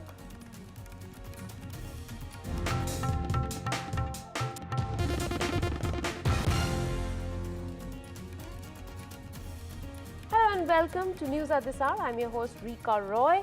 A massive spat between Bollywood actor Preeti Zinta and the Kerala Congress has broken out after the Congress on the social media platform X claimed that the actor had given her social media accounts to the BJP in lieu of a loan waiver. After Zinta slammed Kerala Congress, calling it shocking that they were spreading fake news that she got 19 crore rupees loan written off, which she claimed had been repaid, the party asked the actor to clear the air with proof. And they said that we are glad to accept mistakes if we have made any. The Kerala Congress, in fact, they tweeted this from the Kerala Congress handle.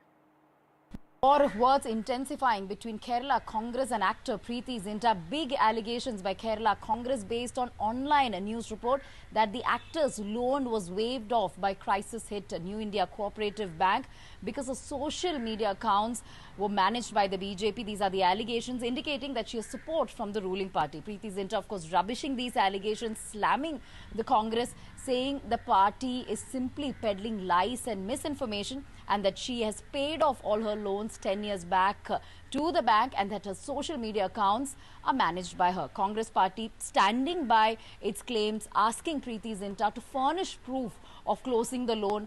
Said it had put out the tweet based on news reports in online forums, which says her loan was in fact waived off. No evidence has been furnished by either of the parties of loan waiver or of paying off loans, and no word from the bank, RBI, on the allegations and counter allegations. Economic Offences Wing, which is investigating the bank financial fraud, has said this doesn't come under their purview.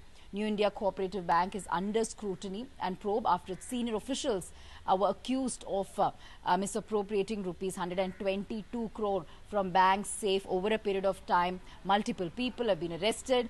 Restrictions are put on withdrawals and deposits as far as this bank is concerned by the RBI, leaving depositors in the lurch. Amid this controversy, of course, now allegations that Zinta's loan has been waived off. Congress standing by its claims. Remains to be seen if the online portal will produce any sort of evidence to back its claims, whether Congress will or if Zinta will produce any documents to substantiate her claims of paying off her loans, or if she will file any sort of defamation case against Kerala Congress or the online news portal. Congress MP Shashi Tharoor's post on social media platform X, a photograph of himself with Union Commerce Minister Piyush Goyal and British Secretary of State for Trade Jonathan Reynolds after discussion on the India-UK trade deal, has added to buzz over his future with the party. The post follows an apparent souring of ties between Mr. Tharoor and Congress after he praised the policies of Kerala's ruling CPM-led Left Democratic Front government. We'll be meeting on the 28th. All of them are coming. It's an election-going state. Of course, officially they say it's nothing to do with Tharoor, but I think the fact is that all need to speak in one voice against the CPM and the LDF government. And of course, the BJP is something uppermost in their minds, and the fact that they have to work unitedly if they have to take on the LDF, which has been in power for nearly 10 years. Having said that, of course, at present, most of the senior Congress leaders from the state have been told not to engage or get into a war of words with Mr. Shashi Tharoor, and to avoid and stay away from that controversy, because the fight is not within, but with outside, as I said, with the left front government as well as the BJP. And I think that's the focus that they want that to remain. For Mr. Tharoor, of course, they keep saying, what hasn't he got? He's been a 4-time MP. He's been supported by the party. He's been made a minister. He's been made a standing committee chairperson as being in the opposition. He's fallen out, of course, with KC Venugopal. Hasn't got any assurance from Rahul Gandhi. But be that as it may, we'll have to wait and see how things play out in the next few days. Another day of fireworks in the Delhi Assembly as the new Chief Minister Rekha Gupta tabled the CAG report on the liquor policy, claiming the previous government's decisions and liquor policy resulted in loss of over 2,002 crore rupees to the national capital's exchequer. Former CM Atishi hit back, saying that the audit document exposed corruption under the old liquor policy.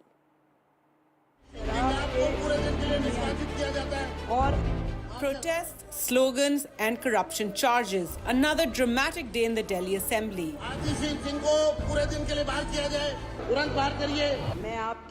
Delhi Chief Minister Rekha Gupta tabled the CAG report on the alleged liquor policy scam. The 2008-page report, spread across 8 chapters, highlights major lapses in the now scrapped Delhi excise policy. The report revealed that the Delhi government suffered losses of 2,000 crore rupees due to the excise policy. The implementation was suboptimal.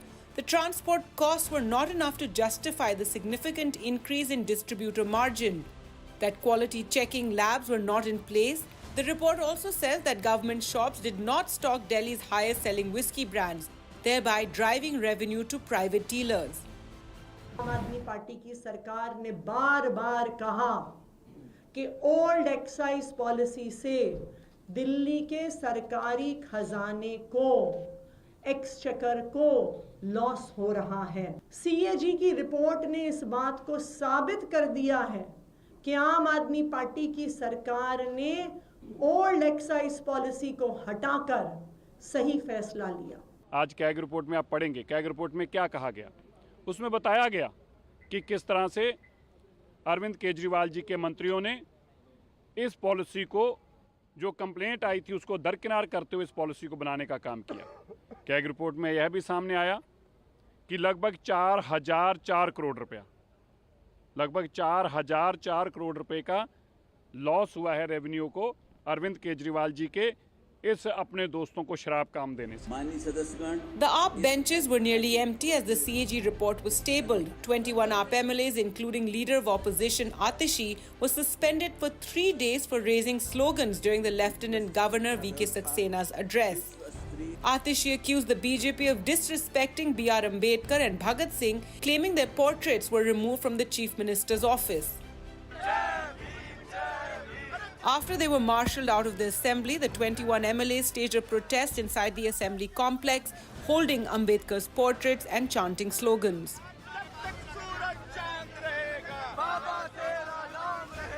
विधानसभा के मुख्यमंत्री कार्यालय में जहां बाबा साहब भीमराव अंबेडकर की तस्वीर होती थी, अब नरेंद्र मोदी जी की तस्वीर लग गई है।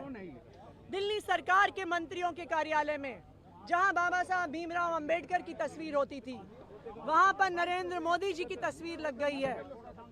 मैं भारतीय जनता पार्टी से ये पूछना चाहती हूँ कि आपको लगता है कि नरेंद्र मोदी जी बाबा साहब भीमराव अंबेडकर से बड़े हैं? देखिए, इनका डर सामने आ रहा है और बाबा जी की फोटो के पीछे उस डर से बचने की कोशिश कर रहे हैं। तो ये जितना मर्जी छुप लें, ये कानून बाबा अंबेडकर जी का ही बनाया हुआ है। तो कितने लोगों को किया गया है? 21 MLA। सर, ये हमारा एक और सवाल है कि क्या एक्सटेंड कर दिया गया है इस असेंबली सेशन को? यस, 3 तारीख तक। 3 तारीख तक। सर, आज एक सीएजी रिपोर्ट टेबल हुई, क्या हम एक्सपेक्ट कर सकते हैं कि इसी असेंबली सेशन में बाकी के भी कुछ सीएजी से बिल्कुल आएंगी? शीश महल पे भी इसी वाले में आएगा? अभी आगे आगे देखते हैं।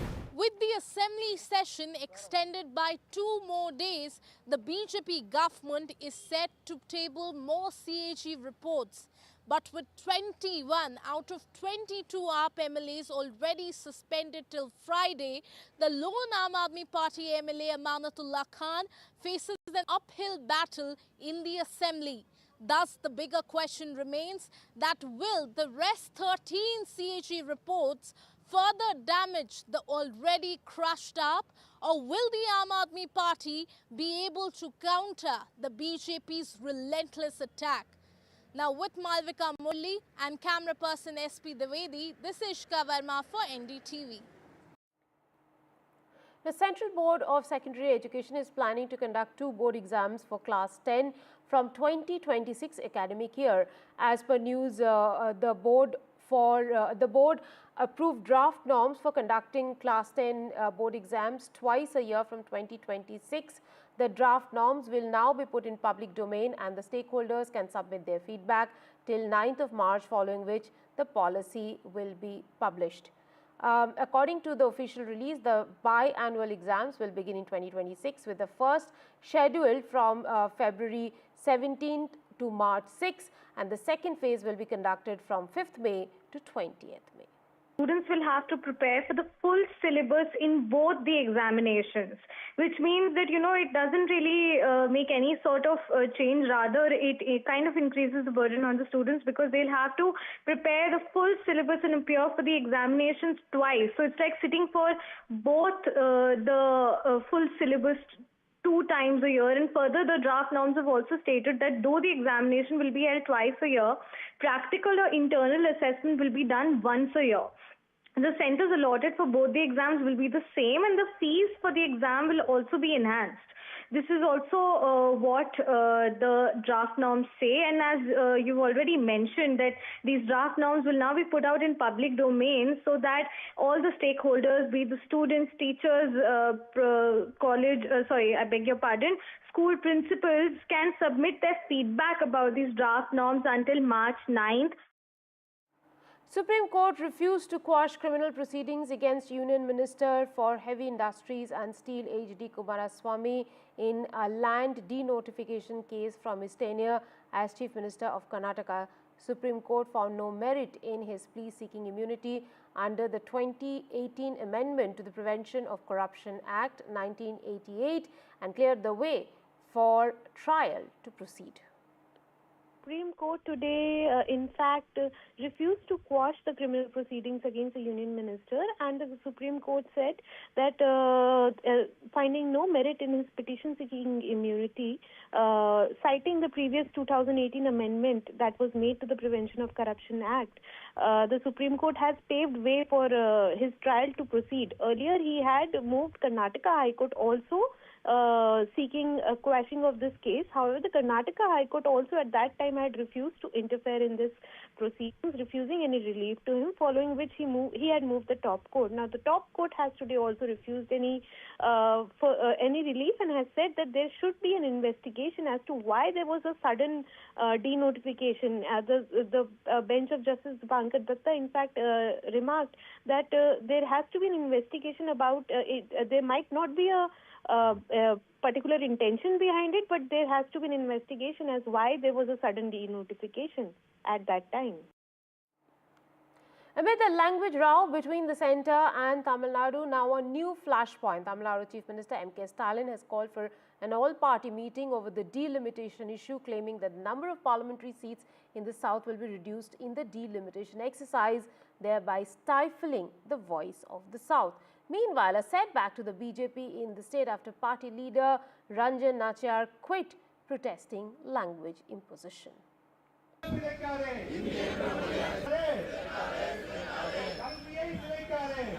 DMK student wing took to the streets across Tamil Nadu, building its offensive over what it has called Hindi imposition by the centre in the garb of three-language policy of the NEP. The education system we follow is don't impose Hindi. Even without the Hindi, we have proved in the past, we are proving currently, even today. Despite the centre's categorical rejection of Hindi imposition, the DMK seems to have virtually declared the narrative that it will set for the 2026 assembly polls. Even as the NEP confrontation plays out, Chief Minister M.K. Stalin declared another attack on the centre over delimitation of parliamentary seats. He has